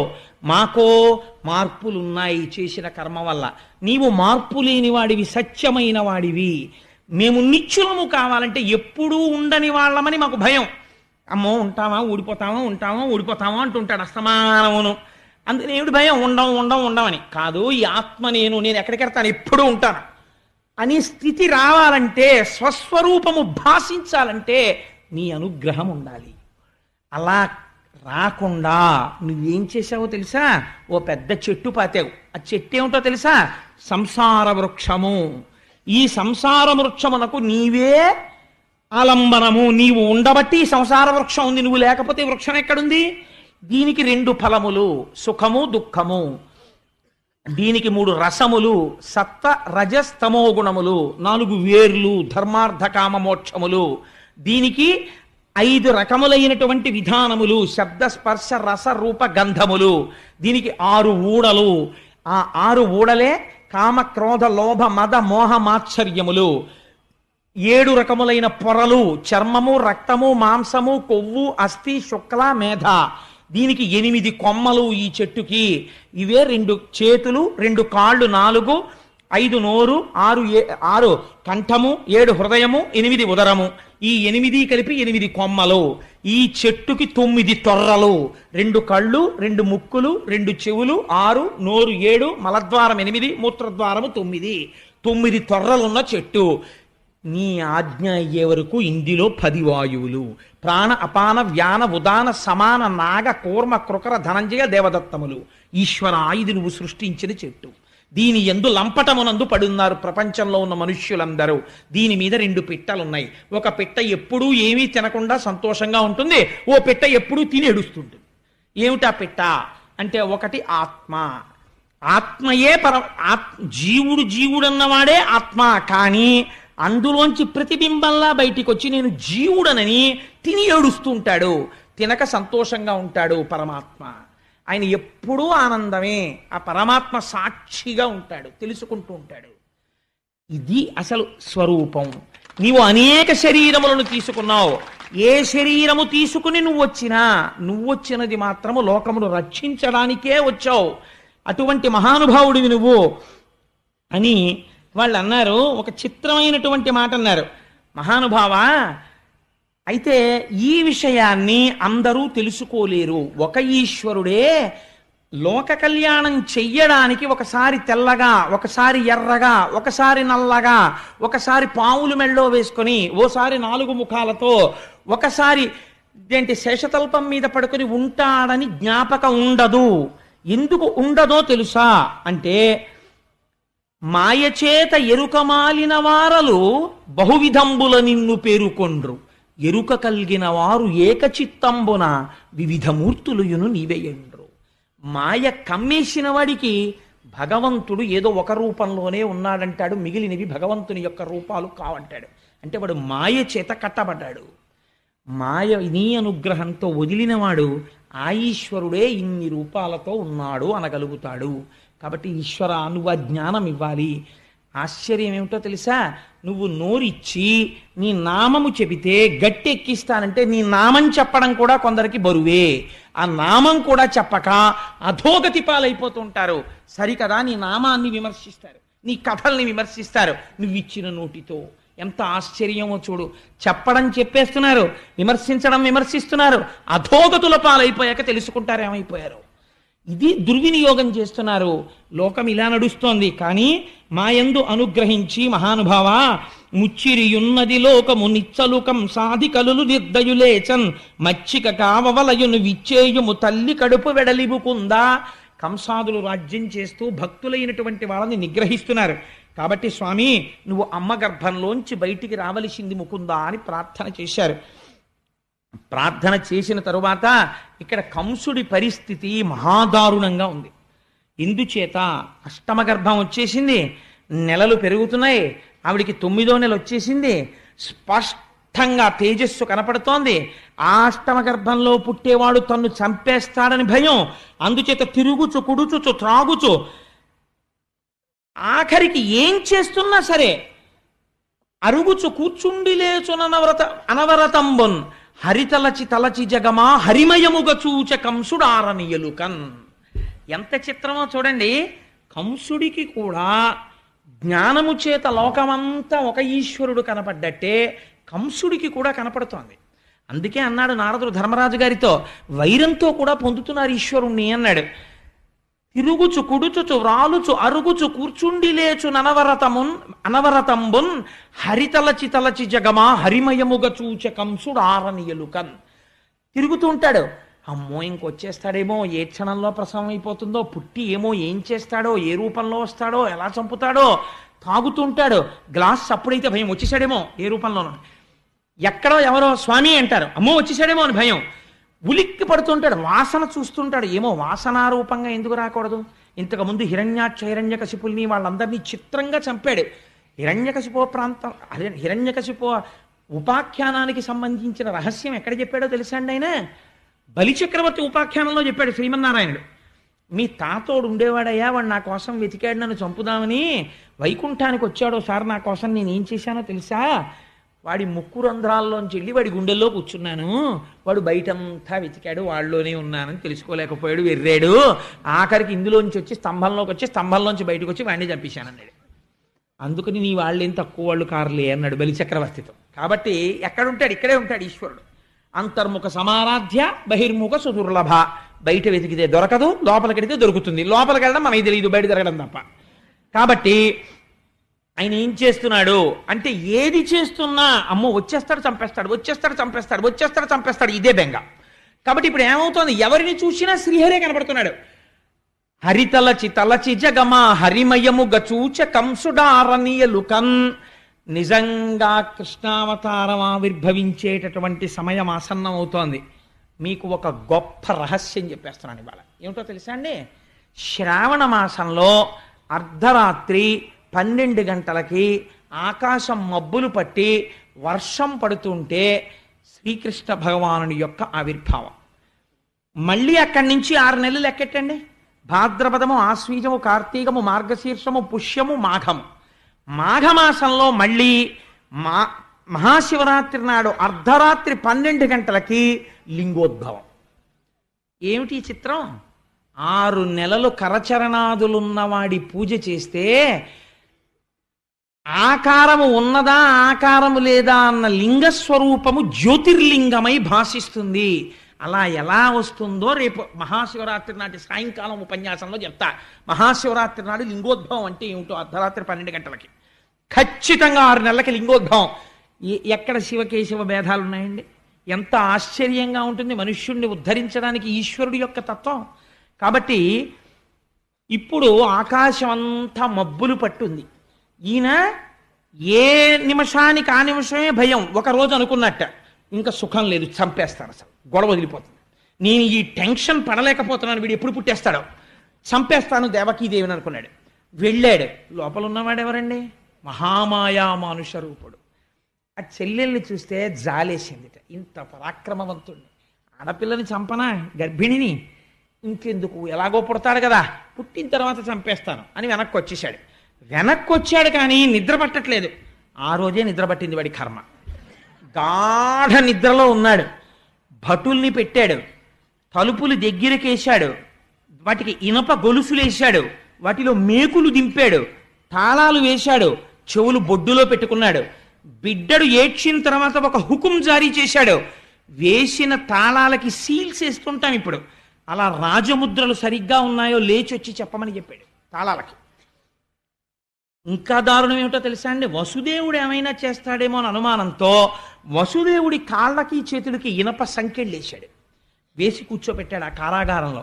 ఎంత దారుణం అంటే, ఆనాడు దేవకీ ప్రసవ సమయమునందు సహాయం చేసిన వారు లేరు, అంత బాధపడింది ఆ తల్లి. అటువంటి స్థితిలో అర్ధరాత్రి 12 గంటల వేళ జలధరదేహునాజాను చతుర్బాహు సరసీరుహక్షు విశాలవక్షు జారు గదా శంఖచక్ర పద్మ విలాసు కంఠ కౌస్తుభమణికాంతి భాను కమనీయ కటిసూత్ర కంకణ కేయూర శ్రీవత్సలాంఛనంచిత విహారు మరుకుండల ప్రభాయుత కుంతలలలాటు వైఢూర్య మణిగణవర కిరీటు బాలు పూర్ణేందు రుచిజాలు భక్త లోకపాలు సుగుణాలవాలు కృపావిశాలు చూచి తిలకించి పులకించి చొజ్జమంది ఉబ్బి చెలరేగి వసుదేవుడు ఉత్సహించే. మహానుభావుడు శ్రీమన్నారాయణుడు ఆవిర్భవించాడు పసిపిల్లవాడి రూపంలో. ఒక్కసారి ధ్యానం చేసి నమస్కరించుకోండి. ఆ గోపాలకృష్ణ గారికి అంత సంతోషం.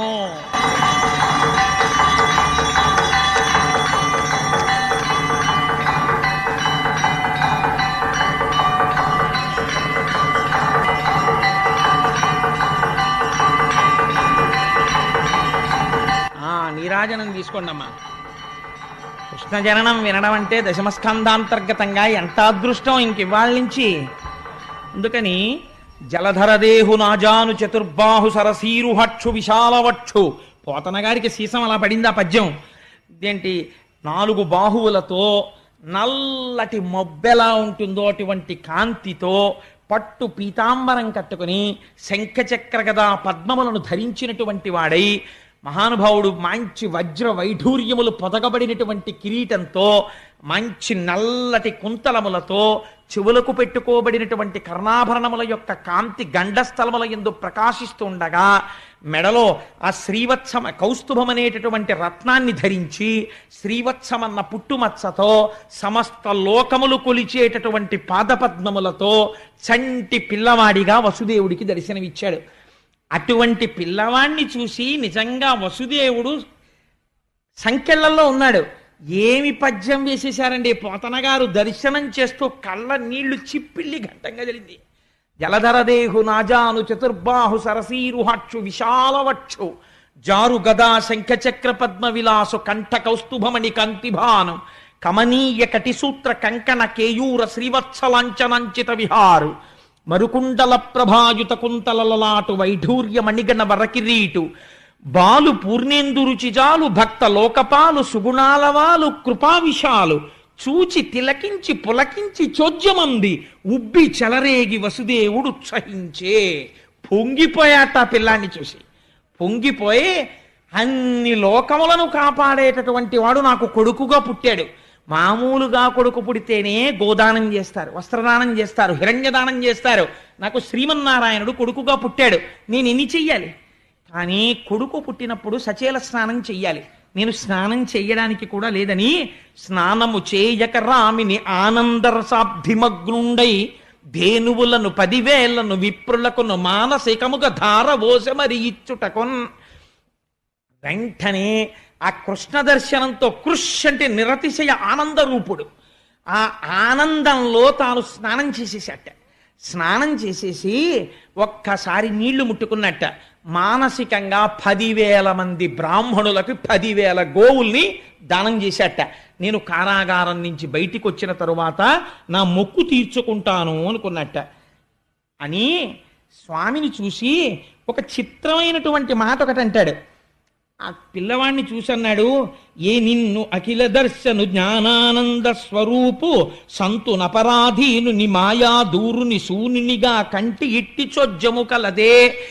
ఎన్ని బ్రహ్మాండములున్నాయని మనం ఊహించగలమో అన్ని బ్రహ్మాండములలో నిండి నిబిడీకృతమై మాయకి దూరముగా ఉండగలిగి అందరినీ సాధు పురుషుల్ని కాపాడగలిగినటువంటి ఓ దేవదేవోత్తమా, నీవు నా తేజస్సుగా మారి నా భార్య యందు ప్రవేశించి నాకు కొడుకుగా పుట్టి శ్రీమన్నారాయణుడికి వసుదేవుడికి తండ్రి అన్న కీర్తిని నాకు ఇచ్చావా? ఏం ఆశ్చర్యం తండ్రి అని నమస్కరించాడు.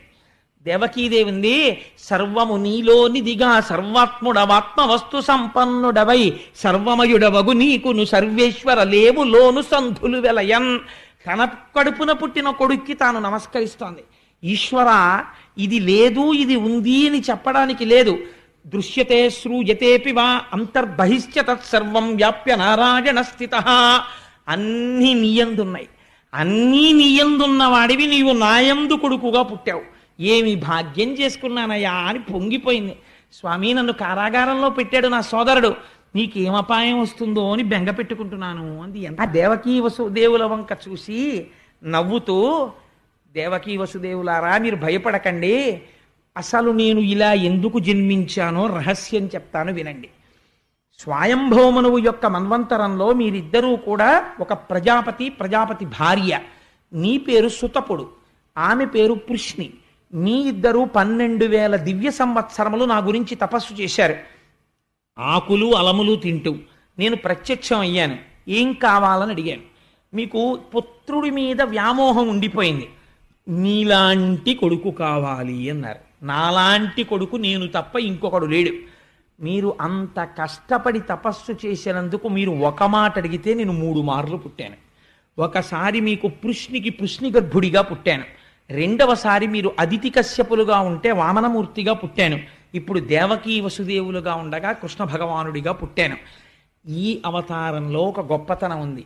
అంతరార్థం తెలిసినా తెలియకపోయినా నా కథ విన్ని నన్ను స్మరిస్తూ నా గురించి చెప్పుకుంటూ మోక్షం పొందేయండి అన్నాడు.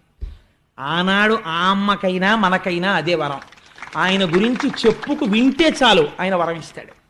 కాబట్టి అటువంటి వాడై అర్ధరాత్రి 12 గంటలకి జన్మించాడు. జన్మిస్తే చిత్రం ఏమిటంటే ఈ మాటలు చెప్పిన తరువాత ఒక రహస్యం చెప్పాడు. ఇదే సమయమునందు యమునా నదికి ఆవలి ఒడ్డున ఉన్న నందవ్రజంలో నా యొక్క శక్తి స్వరూపమైన యోగమాయాదేవి యశోదాదేవి యొక్క గర్భమునందు జన్మించింది ఆడపిల్లగా. నువ్వు బయలుదేరి, ఇది ద్యోతకమైంది మనస్సులో, బాహ్యమునందు చెప్పలేదు, నువ్వు నన్ను పట్టుకుని తీసుకువెళ్ళి ఆ యశోదాదేవి పక్కన పడుకోపెట్టి మళ్ళీ అక్కడ నుంచి ఆడపిల్లని తెచ్చి దేవకి పక్కన పడుకోపెట్టు అని. వెంటనే వసుదేవుడి చేతికి ఉన్నటువంటి కాళ్ళకి ఉన్నటువంటి సంకెళ్ళు ఊడిపోయి ఈ పిల్లవాణ్ణి తీసి గుండెల మీద పెట్టుకున్నాడు. చాలామంది తల మీద పెట్టుకున్నాడు అంటారు. పోతన గారి భాగవతంలో గుండెల మీద పెట్టుకున్నాడు అనే ఉంది వచనంలో. గుండెల మీద పెట్టుకుని ద్వారం దగ్గరికి వెళ్ళాడు. ద్వారానికి ఇనప గొలుసులున్నాయి, మేకులున్నాయి, తాళాలున్నాయి, ఊడిపోయి. కంసుడితో సహా అందరూ గుర్రు పెట్టి నిద్రపోతున్నారు. బయటికి వచ్చాడు. తప్పుకోవడానికి వీలు లేకుండా ఇక్కడ నిలబడిన వాడు ముఖ్యద్వారంలోకి కనపడే ఏర్పాటు చేశాడు. ఒక్కొక్క ద్వారం దాటుతున్నాడు. వెనక పడగలు పట్టి శేషుడు వస్తున్నాడు. ఆయన మీద నీడ పట్టి ఈ తలుపులు శేషుడు వేసేస్తున్నాడు. దాటి బయటికి వచ్చాడు. ఆకాశమంతా నల్లటి మబ్బు పట్టుంది, గాఢాంధకారం, శ్రావణమాసం, వర్షం పడుతోంది. శేషుడు పడగలు పట్టి ఆచ్ఛాదించాడు. యమున దగ్గరికి వెళ్ళారు. విపరీతమైన వేగంతో ప్రవహిస్తోంది. ఈ వసుదేవుడు కృష్ణ పరమాత్మని ఇలా పెట్టుకుని ఆ యమున వంక చూశాడు. ఆశౌరికి తెరవసగెను ప్రకాశోద్దత తుంగ భంగ కలిత ధరా సాకాశయగు యమున మును సీతేశునకు పయోధిత్రోవ ఇచ్చిన భంగిన్. కృష్ణ పరమాత్మని గుండెల మీద పెట్టుకున్న వసుదేవుణ్ణి చూడగానే ఆనాడు రామచంద్రమూర్తికి చోటిచ్చేసిన సముద్రంలా యమున చోటిచ్చేసింది. అందులోంచి వసుదేవుడు వెళ్ళిపోయాడు. ఇదే అక్కడికి వెళ్ళి కృష్ణ పరమాత్మని పడుకోబెట్టాడు. అక్కడ ఆడపిల్ల పుట్టినా ఎవ్వరికీ తెలియదు, అందరూ గాఢ నిద్రలో ఉన్నారు. ఈ పిల్లవాడిని అక్కడ పడుకోబెట్టాడు. కుయ్యి అనలేదు, కయ్యి అనలేదు. ఆ పిల్లని ఎత్తుకున్నాడు, చక్కగా పట్టుకున్నాడు. మళ్ళీ తిరిగి వచ్చాడు. మళ్ళీ యమున దారి ఇచ్చేసింది. మళ్ళీ యమున దాటి ఈవలి ఒడ్డుకు వచ్చాడు. వచ్చి అంతఃపురంలోకి ప్రవేశించాడు. ఒక్కొక్క తలుపు తెరుచుకుంది. లోపలికి వెళ్ళాడు. ద్వారాలు వేసుకున్నాయి. ఇనప సంకెళ్ళు పడిపోయాయి, మేకులు పడిపోయాయి, తాళాలు పడిపోయాయి. వసుదేవుడు వెళ్ళి ఆడపిల్లని ఆ దేవకీదేవి పక్కన కూర్చోపెట్టాడు. తను వచ్చి ఇలా కూర్చున్నాడు. ఇన్ని మూసుకున్నాయి, సంకెళ్ళు మాత్రం తగులుకోలేదు, అలాగే ఉండిపోయాయి. అన్ని మూసుకున్నాయి, సంకెళ్ళు తగులుకోకుండా అలాగే ఉన్నాయి. ఇప్పుడు వసుదేవుడు చూశాడు. ఒక నవ్వు నవ్వి పదముల సంఖ్యలనిడుకొని మదితలచు సూరసుతుడు ముందరివోలెన్ గుదురుకల రీతి దేహము కదలించుచు నూరకుండె గురువరతంబున్. ఉపనిషత్ రహస్యం చెప్పేశారు. ఇక్కడ ఏమైంది అంటే కృష్ణ పరమాత్మని ఇక్కడ ధరించాడు అంటే లోపల ఉన్న ఆత్మస్వరూపాన్ని తెలుసుకున్నాడు. ఇప్పుడు వసుదేవుడు తెలుసుకోగానే భిజ్యతే హృదయ గ్రంథి చింద్యంతే సర్వసంశయా చీయంతే చాస్య కర్మాణి తస్మిన్ దృష్టే పరావరే. ఆ హృదయ గ్రంథి విడిపోయింది, ఆ గొలుసులు ఊడిపోయాయి, ఇప్పటి వరకు ఉన్న కర్మబంధములు తెగిపోయాయి, సంశయాలు తొలగిపోయాయి. బయటికి ఎడుతుంటే అవివేకమన్న మబ్బులు, అజ్ఞానమన్న చీకటి పట్టి ఉంది. ఆధ్యాత్మిక ఆదిభౌతిక ఆదిదైవికములు అనేటటువంటి వర్షములు పడుతున్నాయి. పరమభక్తుడైన వాడికి ఇవి ఇబ్బంది పెట్టవు. అందుకని శేషుడు పడగబట్టాడు. జ్ఞానము కలగడానికి ముందు విశేషమైన భక్తి కలుగుతుంది. రమణ మహర్షికి ఆత్మతత్వం తెలియడానికి ముందు పెరియ పురాణం చదివి అపారమైన భక్తి అరుణాచలం మీద కలిగినట్టు. ఇప్పుడు బయలుదేరాడు. యమున దారిచ్చింది. యమున దారివ్వడం అంటే ఏమిటో తెలుసా అండి? సూర్యుడికి ఒక కొడుకు, ఒక కూతురు. కొడుకు యముడు, కూతురు యమున. ఇద్దరూ ఆగరు.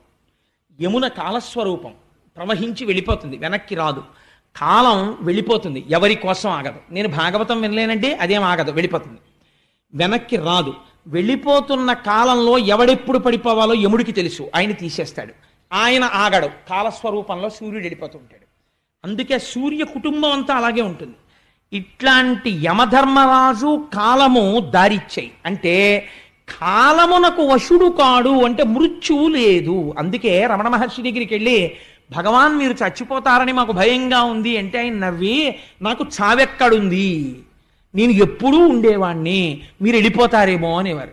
మీరు వెళ్ళిపోతారేమో అంటే నేను వెళ్ళడానికి చోటు ఎక్కడుంది, నేను అంతటా పరివ్యాప్తము చెందిన ఆత్మస్వరూపుడను అనేవారు ఆయన. ఈ ఆత్మస్థితి పొందిన వాడికి శరీరము పడిపోవడం గురించి బెంగ ఉండదు. ఇది పంచభూతాలు వెళ్ళిపోతాయి, ఆత్మ ఇలాగే ఉంటుంది నమ్మారు. ఆత్మగా ఉండిపోయారు. ఆత్మగా అరుణాచలమునంద జ్యోతి రూపముగా. అదే ఇందాక చెప్పినటువంటి దేవకీ వసుదేవులు అరుణాచలం కొండలో కలిసిపోయారు. కానీ దేహము పడిపోయేంత వరకు జ్ఞాని రోగము దీనికి వస్తే సాక్షిగా ఉంటాడు. మనం రోగం వస్తే దాంతో తాదాత్మ్యత చెందుతాం. దాన్ని కూడా సాక్షిగా గమనిస్తాడు, ఆ రోగాన్ని కూడా సాక్షిగా ఉంటాడు, తనంత తాను శరీరం పడిపోయే వరకు.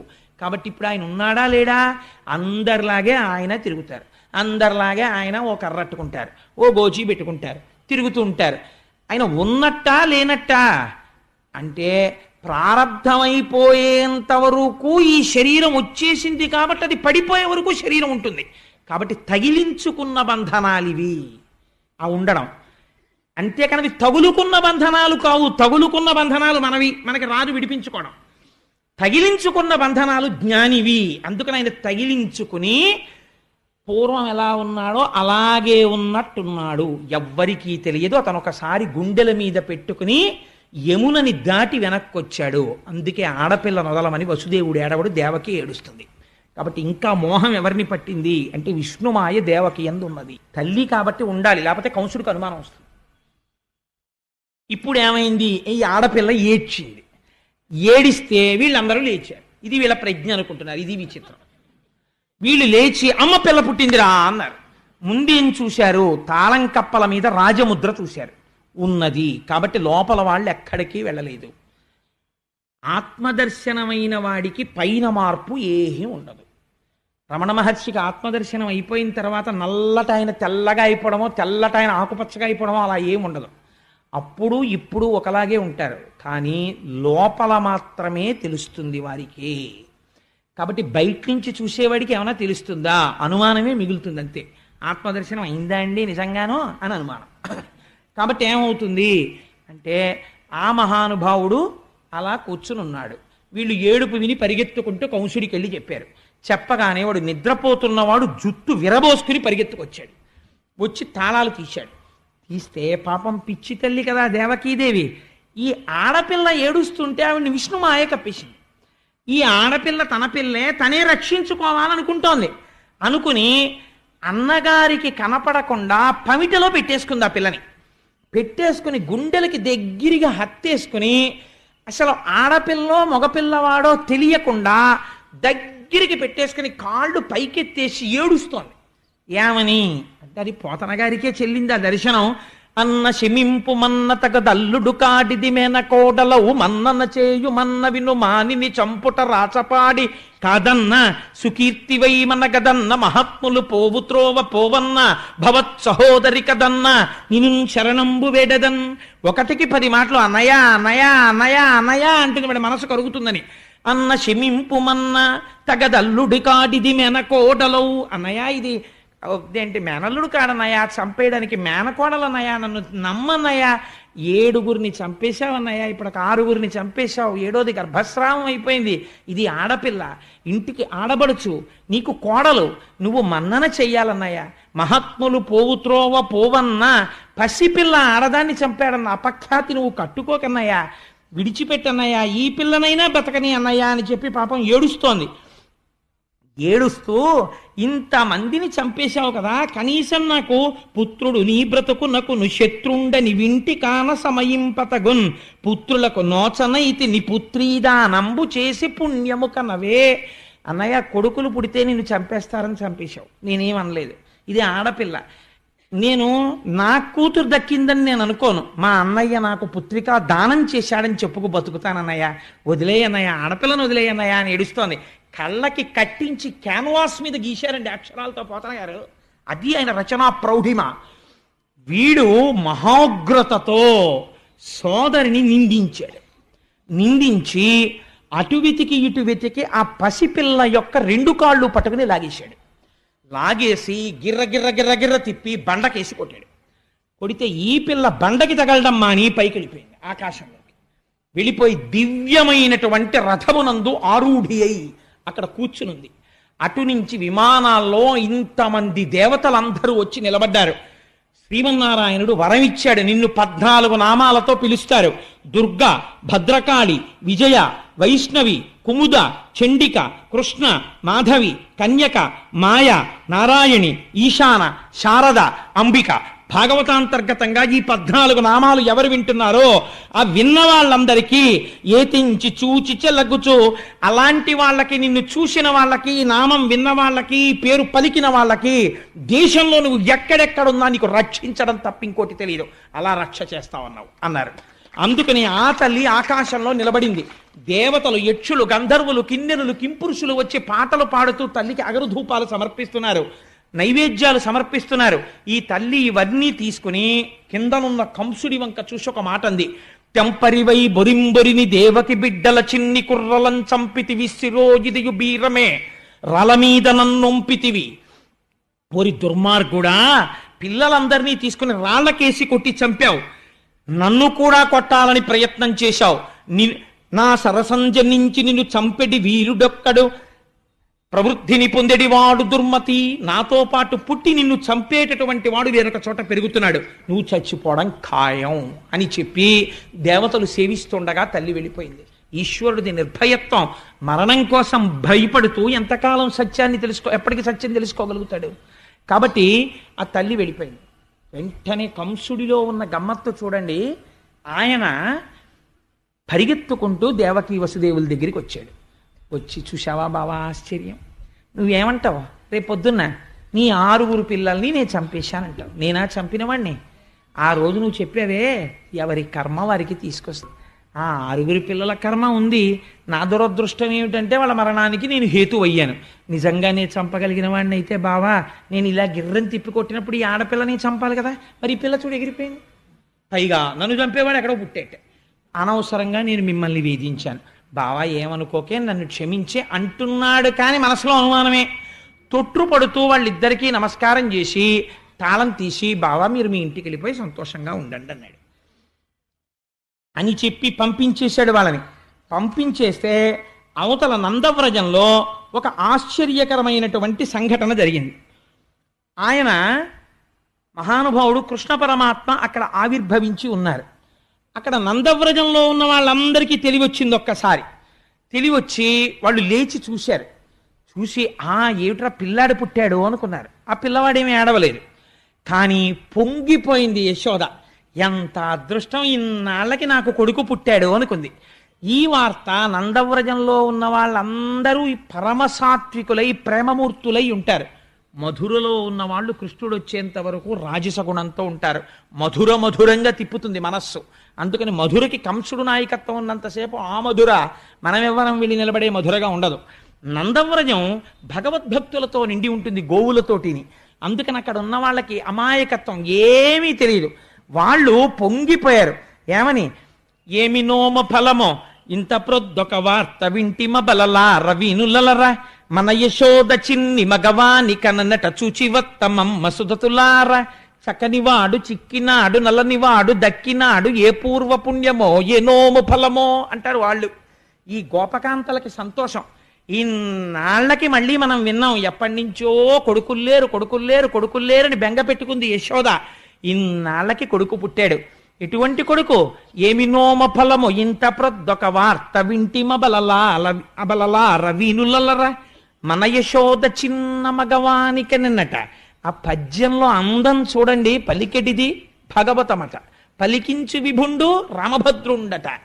చిన్ని మగవానికనినట ఏమిటండి? చిన్ని మగవాణ్ణి కనకపోతే పెద్ద మగాన్ని కంటారేంటి? అందుకని వాళ్ళు మాట్లాడేటప్పుడు అలాగే మాట్లాడతారు. అందుకని మన యశోద చిన్న మగవానికనినట చూచివత్తమమ్మ సుధతులారా అని అక్కడికి వెళ్ళారు. వెళ్ళేటప్పుడు పోతన గారు ఒక అద్భుతమైనటువంటి లైవ్ టెలికాస్ట్ ఒకటి ఇచ్చారండి.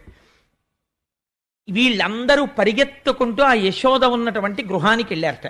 ప్రసూతి గృహంలోకి మగవాళ్ళు వెళ్ళరు, ఆడవాళ్ళు వెడతారు. అందుకని ఆడవాళ్ళందరూ లోపలికి వెళ్ళారు. ఎంత తొందరతో వెళ్ళారంటేట మనం తొందరగా వెళ్ళి చూడాలి, కొడుకు పుట్టేట యశోదకి అని పరుగు పరుగున వెళ్ళిపోయారట. వెళ్ళిపోయి వేడుకతోడ క్రొమ్మడులు వీడ కుచోపరిహార రేఖలల్లాడ కపోల పాలికల హాటక పత్ర రుచుల్ వినోదనంబాడ పటాంచలంబులసియాడగ చేరి యశోద ఇంటికిన్ జేడియలేగి చూచి రొగ జిష్ణుని విష్ణుని చిన్ని కృష్ణుని. ఎంత గబగబా పరిగెత్తారంటేట వాళ్ళు గబగబా ప్రసూతి గృహానికి వెళ్ళడంలో వాళ్ళు వేసుకున్నటువంటి కొప్పులు ఊడిపోయేట, వాళ్ళు వేసుకున్న హారాలు ముడులు పడిపోయి ఇటు అటు చిందరవందర అయిపోయేట. వాళ్ళందరూ బయటికి వచ్చి నిలబడి లోపల ఉన్న పిల్లాన్ని చూసి వచ్చారు. వీళ్ళకా కొడుకు పుట్టింది, యశోదకు పుట్టాడు. కానీ వీళ్ళేం చేస్తున్నారో తెలుసా అండి? ఆనందం. ఏతించి చూచి చెల్లగుచ్చు నేతుల పెరుగులను పాల నీళ్లను వెన్నన్ ప్రీతి వసంతములాడిరి ఏతరుల ఈ సరస భాషల సగన్గొల్లల్. ఆ పాలు తీసి ఒకళ్ళ మీద ఒకళ్ళు కొట్టేసుకున్నారట, నెయ్యి తీసి ఒకళ్ళ మీద ఒకళ్ళు విసిరేసుకున్నారట, వెన్నముద్దలు తీసి ఒకళ్ళ మీద ఒకళ్ళు విసిరేసుకున్నారట, నీళ్ల కడవలు కుమ్మరించేసుకున్నారట, వసంతాలు ఆడేసుకున్నారట.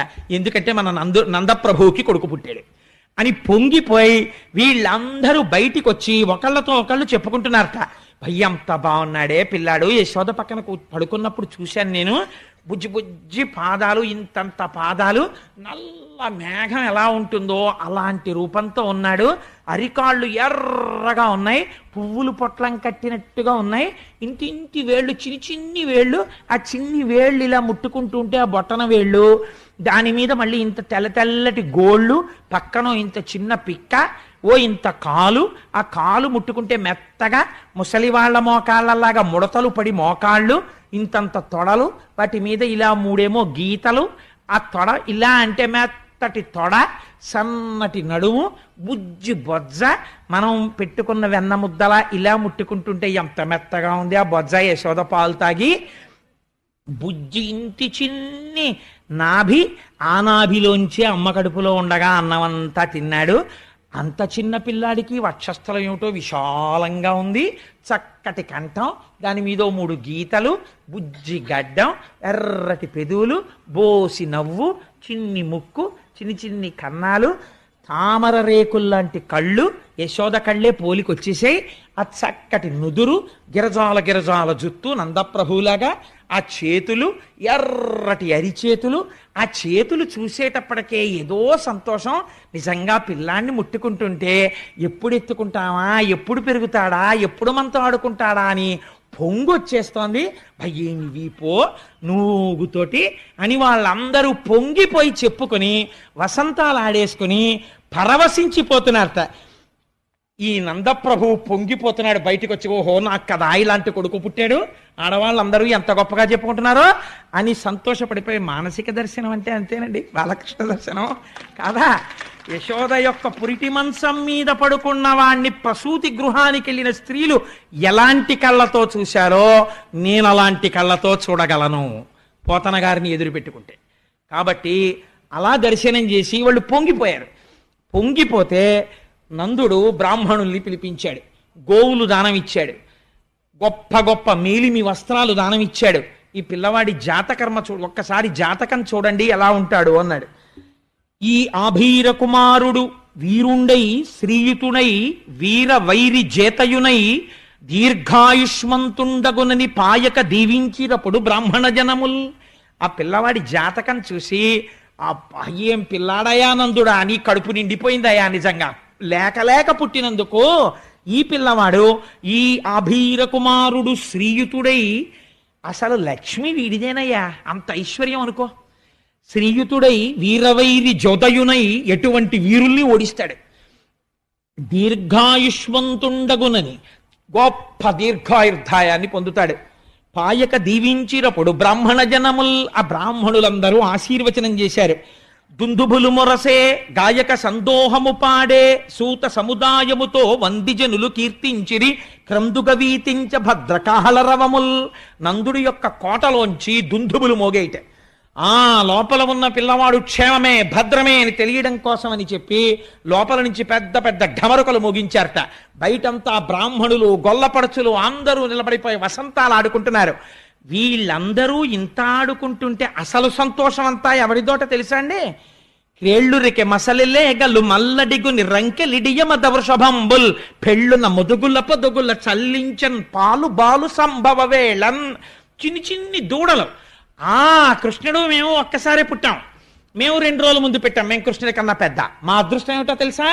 రేపటి నుంచి మేము పరిగెడుతుంటాం. మేము పరిగెడుతుంటే వెనకాతల కొమ్ము బూర పట్టుకుని మహర్షులు దర్శనం చెయ్యనటువంటి పాదపద్మములు ఉన్నటువంటి మహాపురుషుడు ఆయన మా వెనకాల పరిగెడుతుంటాడు.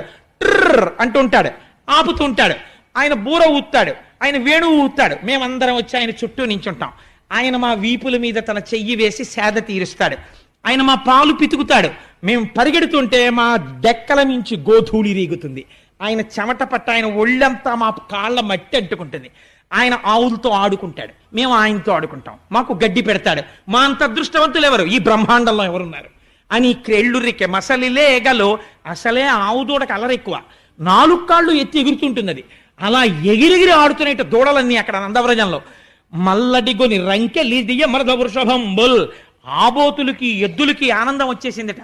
ఇంకా రేపటి నుంచి చూడండి, మాకు గడ్డి పెట్టి కుడితి పెట్టి మా గంగడోలు చిన్ని కృష్ణయ్య వచ్చి పట్టు పంచె కట్టుకుని వేణువిలా దోపుకొని కొమ్ముబూర ఇలా సంకలో పెట్టుకుని మాకు కుడితి పెట్టి తాగండి అని మా గంగడోలు ఇలా రాస్తుంటే మేము గుటకలేస్తుంటే లక్ష్మీదేవి మీద పడినప్పుడు పొంగిపోయే చెయ్య ఏదుందో ఆ నూత్న మర్యాదంచెందు కరంబు మా కంఠాన్ని రాస్తుంది, మా వీపు నిమురుతుంది, మా డొక్కల్ని గడ్డితో తుడుస్తుంది. మేమెంత అదృష్టవంతులం. మాకు బండి పైకెత్తి మా మెడ మీద ఆయన కాడి పెడతాడు, మమ్మల్ని తోలుతాడు. ఆయన తోలుతుంటే మేము నడుస్తుంటాం, ఆయన్ని మేము వహిస్తాం. మా బళ్ళు ఎక్కుతాడు, మాతో తిరుగుతాడు, రోజంతా మాతో గడుపుతాడు. రాత్రి తెచ్చి మమ్మల్ని కట్టుకొయ్యలకి కడతాడు. ఆ కృష్ణుడు ఇలా వెనక్కి తిరిగి మాకు గడ్డేస్తుంటే సంతోషంతో మేము అని నాకేస్తాం. మీరు నాగలరా కృష్ణుడు అలాగా? మాకుందో అదృష్టం అని మల్లడిగొని రంకెలిడియ మద వృషభంబుల్. ఆ పెద్ద పెద్ద ఎద్దులు ఆకాశం వంక చూసి అంబా అని పెద్ద అరుపులు అరిచాయిట. ఆవులు అన్నాయిట, ఏం పెద్ద మీ ఇద్దరికేనేంటి గొప్ప, పుట్టిన పిల్లాడు ఎన్ని పాలు కావాలంటే అన్ని పాలు దొరికేటట్టుగా మేం చూడండి ఎలా ఇస్తామో ఇవాళ నుంచి పాలని. పెళ్ళున్న మొదుగుల్ల పొదుగుల్ల చల్లించన్ పాలు బాలు సంభవ వేళన్. 7 పాలు ఇచ్చావు, 2 షేర్ల పాలు ఇచ్చేసిందిట. అన్ని పాలు ఆవులు ఇచ్చేసాయిట. ఇంత పొంగిపోతున్నారట అందరూను. ఆ పిల్లాన్ని తీసుకెళ్ళి పడుకోపెట్టి ఇప్పుడు అక్కడ ఉన్నటువంటి గోపకాంతలందరూ ఇవన్నీ చేస్తుంటే కొంతమంది ఉన్నారు, వాళ్ళందరూ గోపాలకులు. వాళ్ళకి కొంచెం డాబ్ ఉంటుంది. నందప్రభువు దగ్గరికి వెళ్ళి కంగ్రాచ్యులేషన్స్ చెప్పాలి, మీకు కొడుకు పుట్టేటని. కానీ వెళ్ళేటప్పుడు వాళ్ళు మామూలుగా వెళ్ళరు. అందుకని కంచుకములు తలకట్లును కాంచన భూషాంబరములు మెరయగా గోపకు లేతించిరి మంచి పదార్థములు కొనుచు మధవు చూడన్. ఆ వెళ్ళినప్పుడు కంగ్రాట్స్ చెప్పి స్వీట్స్ పట్టుకొచ్చేవాడు, కానుకలు పట్టుకొచ్చేవాడు, పళ్ళు పట్టుకొచ్చేవాడు ఒకడు. కంచుకములు తలకట్లును ప్రభు ఇంటికి వెళ్తున్నారు కదా మరి, అందుకని మంచి డాబుగా తలకాయలకి మంచి పాగాలు చుట్టారట, మంచి కంచుకాలు వేసుకున్నారట, మంచి మంచి ఆభరణాలు వేసుకున్నారట, ఉన్న వాటిల్లో పెద్దంచు పట్టుపంచెలు కట్టుకున్నారట. కట్టుకుని వీళ్ళందరూ కలిసి బయలుదేరి నందప్రభువు దగ్గరికి వెళ్ళారట. నందవ్రజం అంతా అక్కడే ఉంది. ఎంత సంతోషమో చూడండి వాళ్ళది. ఇంతలోకే కొడుకు పుట్టాడని ఆనందం. అన్నిటికన్నా చాలా చేతకాని విషయం ఏమిటో తెలుసా అండి? అమెరికాలో ఉన్న అమ్మని పిలిపించుకుంటారు. ఎందుకు? పుట్టిన పిల్లాడికి నీళ్లు వేయడానికి ముందు. అసలు నీళ్లు వేయడమే రాదు, అమ్మకే వచ్చది. అందుకని ఇప్పుడు నందవ్రజంలో కృష్ణ పరమాత్మకి నీళ్లు పొయ్యాలి. ఎవరు పోస్తారు? అందరికన్నా ముసలి వాళ్ళు, కడుపు చల ఉన్న వాళ్ళు. చిత్రం ఏమిటో తెలుసా అండి? గొప్ప కానుక వాళ్లే ఇస్తారు. ఎంత కోటీశ్వరుడు అవనివ్వండి, మనవడు పుట్టాడు అనుకోండి, అమ్మా ఆ వెనక సందు ఆ ముందు సందులో ఫలానా తల్లి ఉంది, 16 మంది పిల్లలు పుట్టారు ఆవిడికి. ఆవిడికి గర్భశోకం తెలియదు. 16 మంది పెద్ద పెద్ద స్థితుల్లో ఉన్నారు. 16 మందిని పెంచి పెద్ద చేసి వాళ్ళందరూ మహాపండితులై ఉంటే చక్కగా సంసారాలు చేసుకుంటే 3 తరాలు చూసింది. ఎన్ని పురుళ్ళు పోసిందో. ఆవిడ కట్టి విప్పిన బట్టోటి పట్టండి అని పంపిస్తారు. ఆయన కోటీశ్వరుడు అయినా సరే ఆవిడ కట్టి వదిలేసిన ఓ చింకి చీర ఆవిడ ఇస్తుంది. ఇస్తే ఆ చీర తెచ్చి ముందు పిల్లాడి కింద వేస్తారు. ఎందుకని? అది రక్ష. ఆ కడుపు చలవ తగులుతుంది పిల్లాడికని. అలా వాళ్ళని పిలిచి పెద్దవాళ్ళని, అమ్మ మీరు నీళ్లు పోయండి అమ్మాయి పిల్లాడికి అన్నారు. అదో గమ్మత్తు. ఆ నీళ్లు పోయడం అంటే మాటలు కాదు, దానికి చాలా అనుభవం ఉండాలి. అందులో మనవడికి నీళ్లు వస్తుంటే ఎంత టీవీ ఎంత దర్పం ఉన్న తాతగారైనా ఓసారి ఇల్లు చూసి పొంగిపోతాడు. ఆడవాళ్ళు కాళ్ళు జాపుకొని, అంటే నేను కృష్ణ పరమాత్మని చూసి పొంగిపోతున్నాను అందుకు చెప్తున్నాను, ఆ తొడల మీద పడుకోబెట్టుకుని ఆ నీళ్లు వాళ్ళు ఉక్కిరి బిక్కిరి అయిపోకుండా ఇలా చెయ్యడ్డు పెట్టి తలమించి నీళ్లు పోస్తుంటే ఈ కింద నీళ్లు తగలకుండా ఉంటే వాడు గుటుక్కుని మింగేస్తాడేమో అని అమ్మకి భయం. అమ్మ మెల్లిగా పోయివే, అమ్మ మెల్లిగా పోయివే అంటుంటుంది ఈ పిల్ల. అబ్బా తెలుసులేవే నీకు నేనే నీళ్లు పోసాను అంటుంటుంది అమ్మ.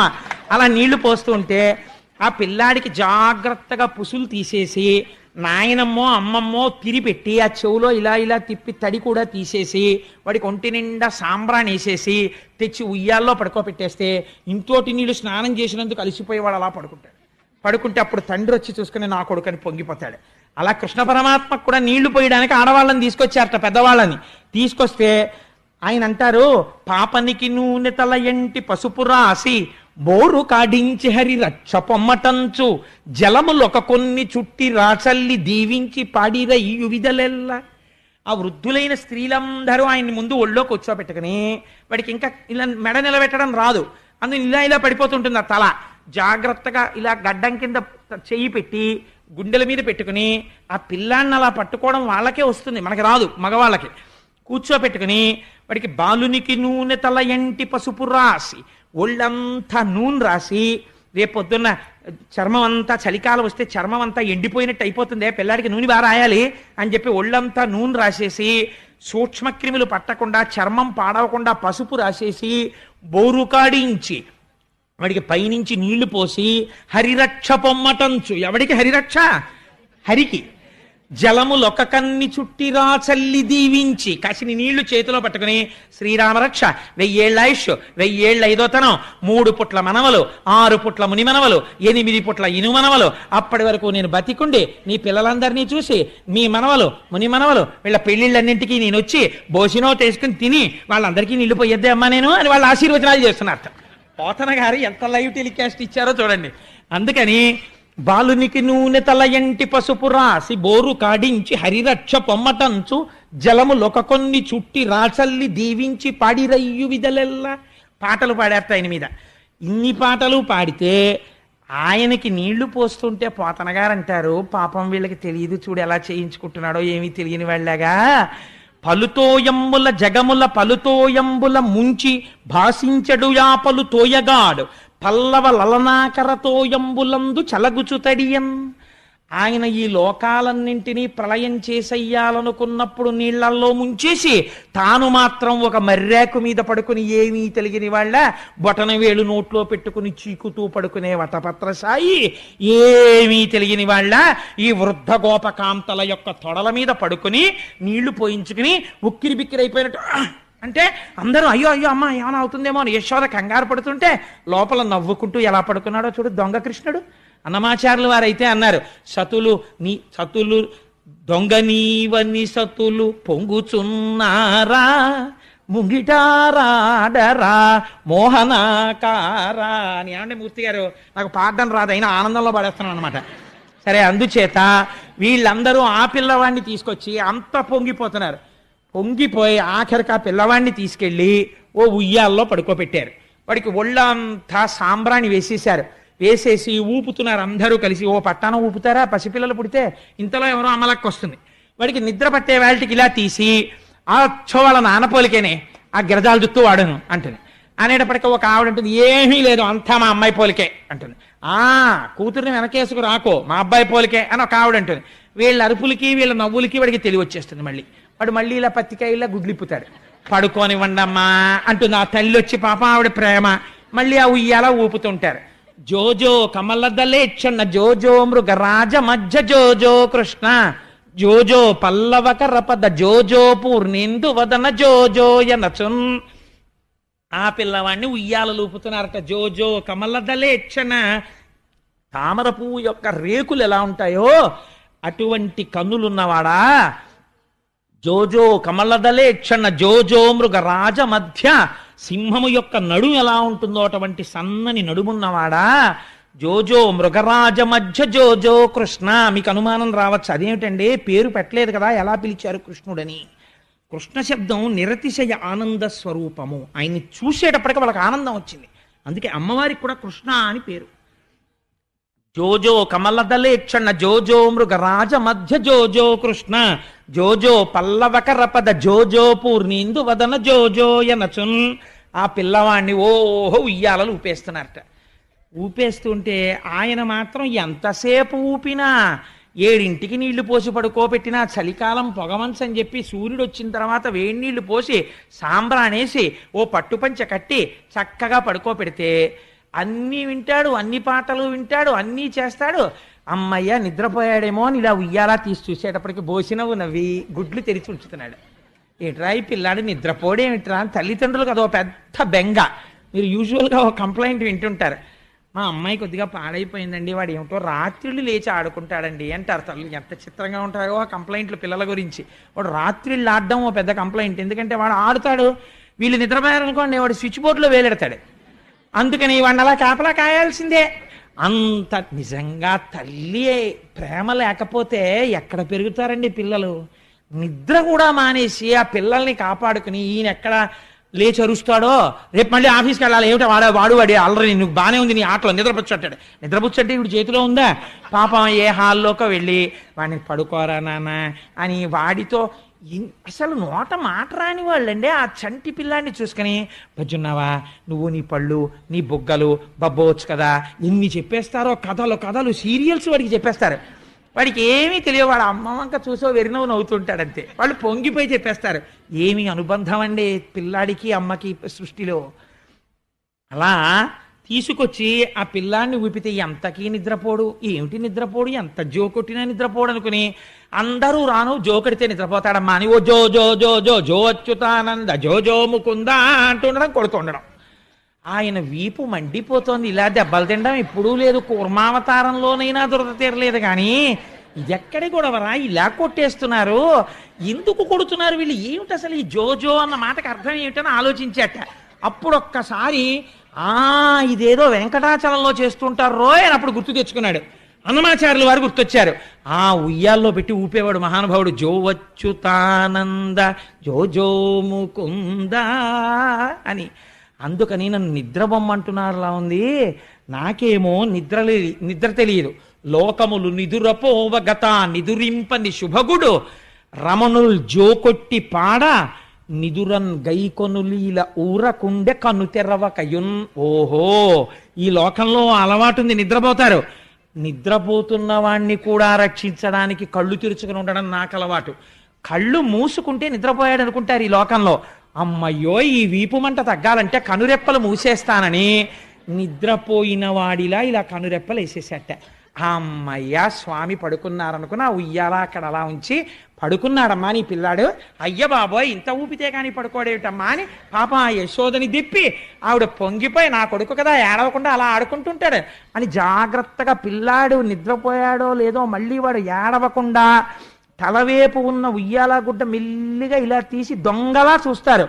వాడు ఇలా కళ్ళు విప్పుతాడు, హడిలిపోతాడు ఇదేమిటని. వాడు విప్పకుండా అలాగే పడుకున్నాడు ఆవిరి బొట్టుతోటి. ఆయన కళ్ళు మూసుకున్నాడు, ఆయనకి నిద్ర అలవాటు లేదు.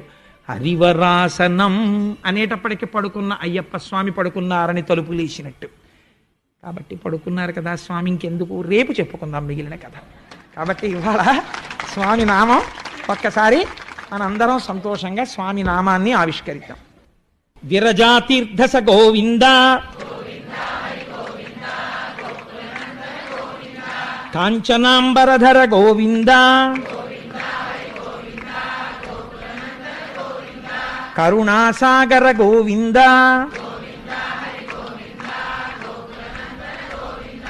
పాప వినాశక గోవింద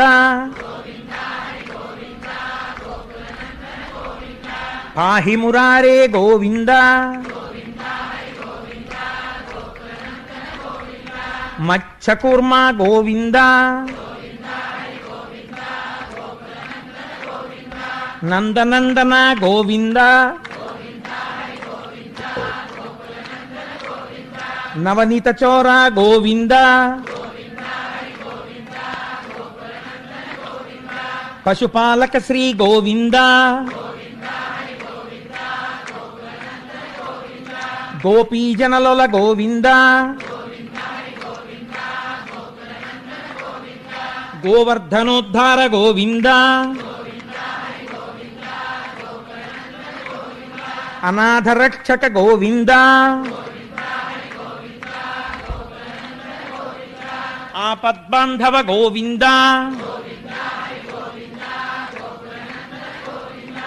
ఏంటంటే దశమి ఏకాదశుల సంగమం కృష్ణ జననం విన్నారు. ఇంకిక్కడి నుంచి దశమ స్కంధం ఉర్రూ తొలుపుతుంది. కృష్ణ జననం జరిగింది కాబట్టి దశమ స్కంధం వినడమే జీవితంలో మహత్తరమైనటువంటి విషయం. శివ శివ కరుణాబ్ధే శ్రీ మహాదేవ శంభో సర్వం శ్రీ ఉమామహేశ్వర పరబ్రహ్మార్పణమస్తు. స్వస్తి.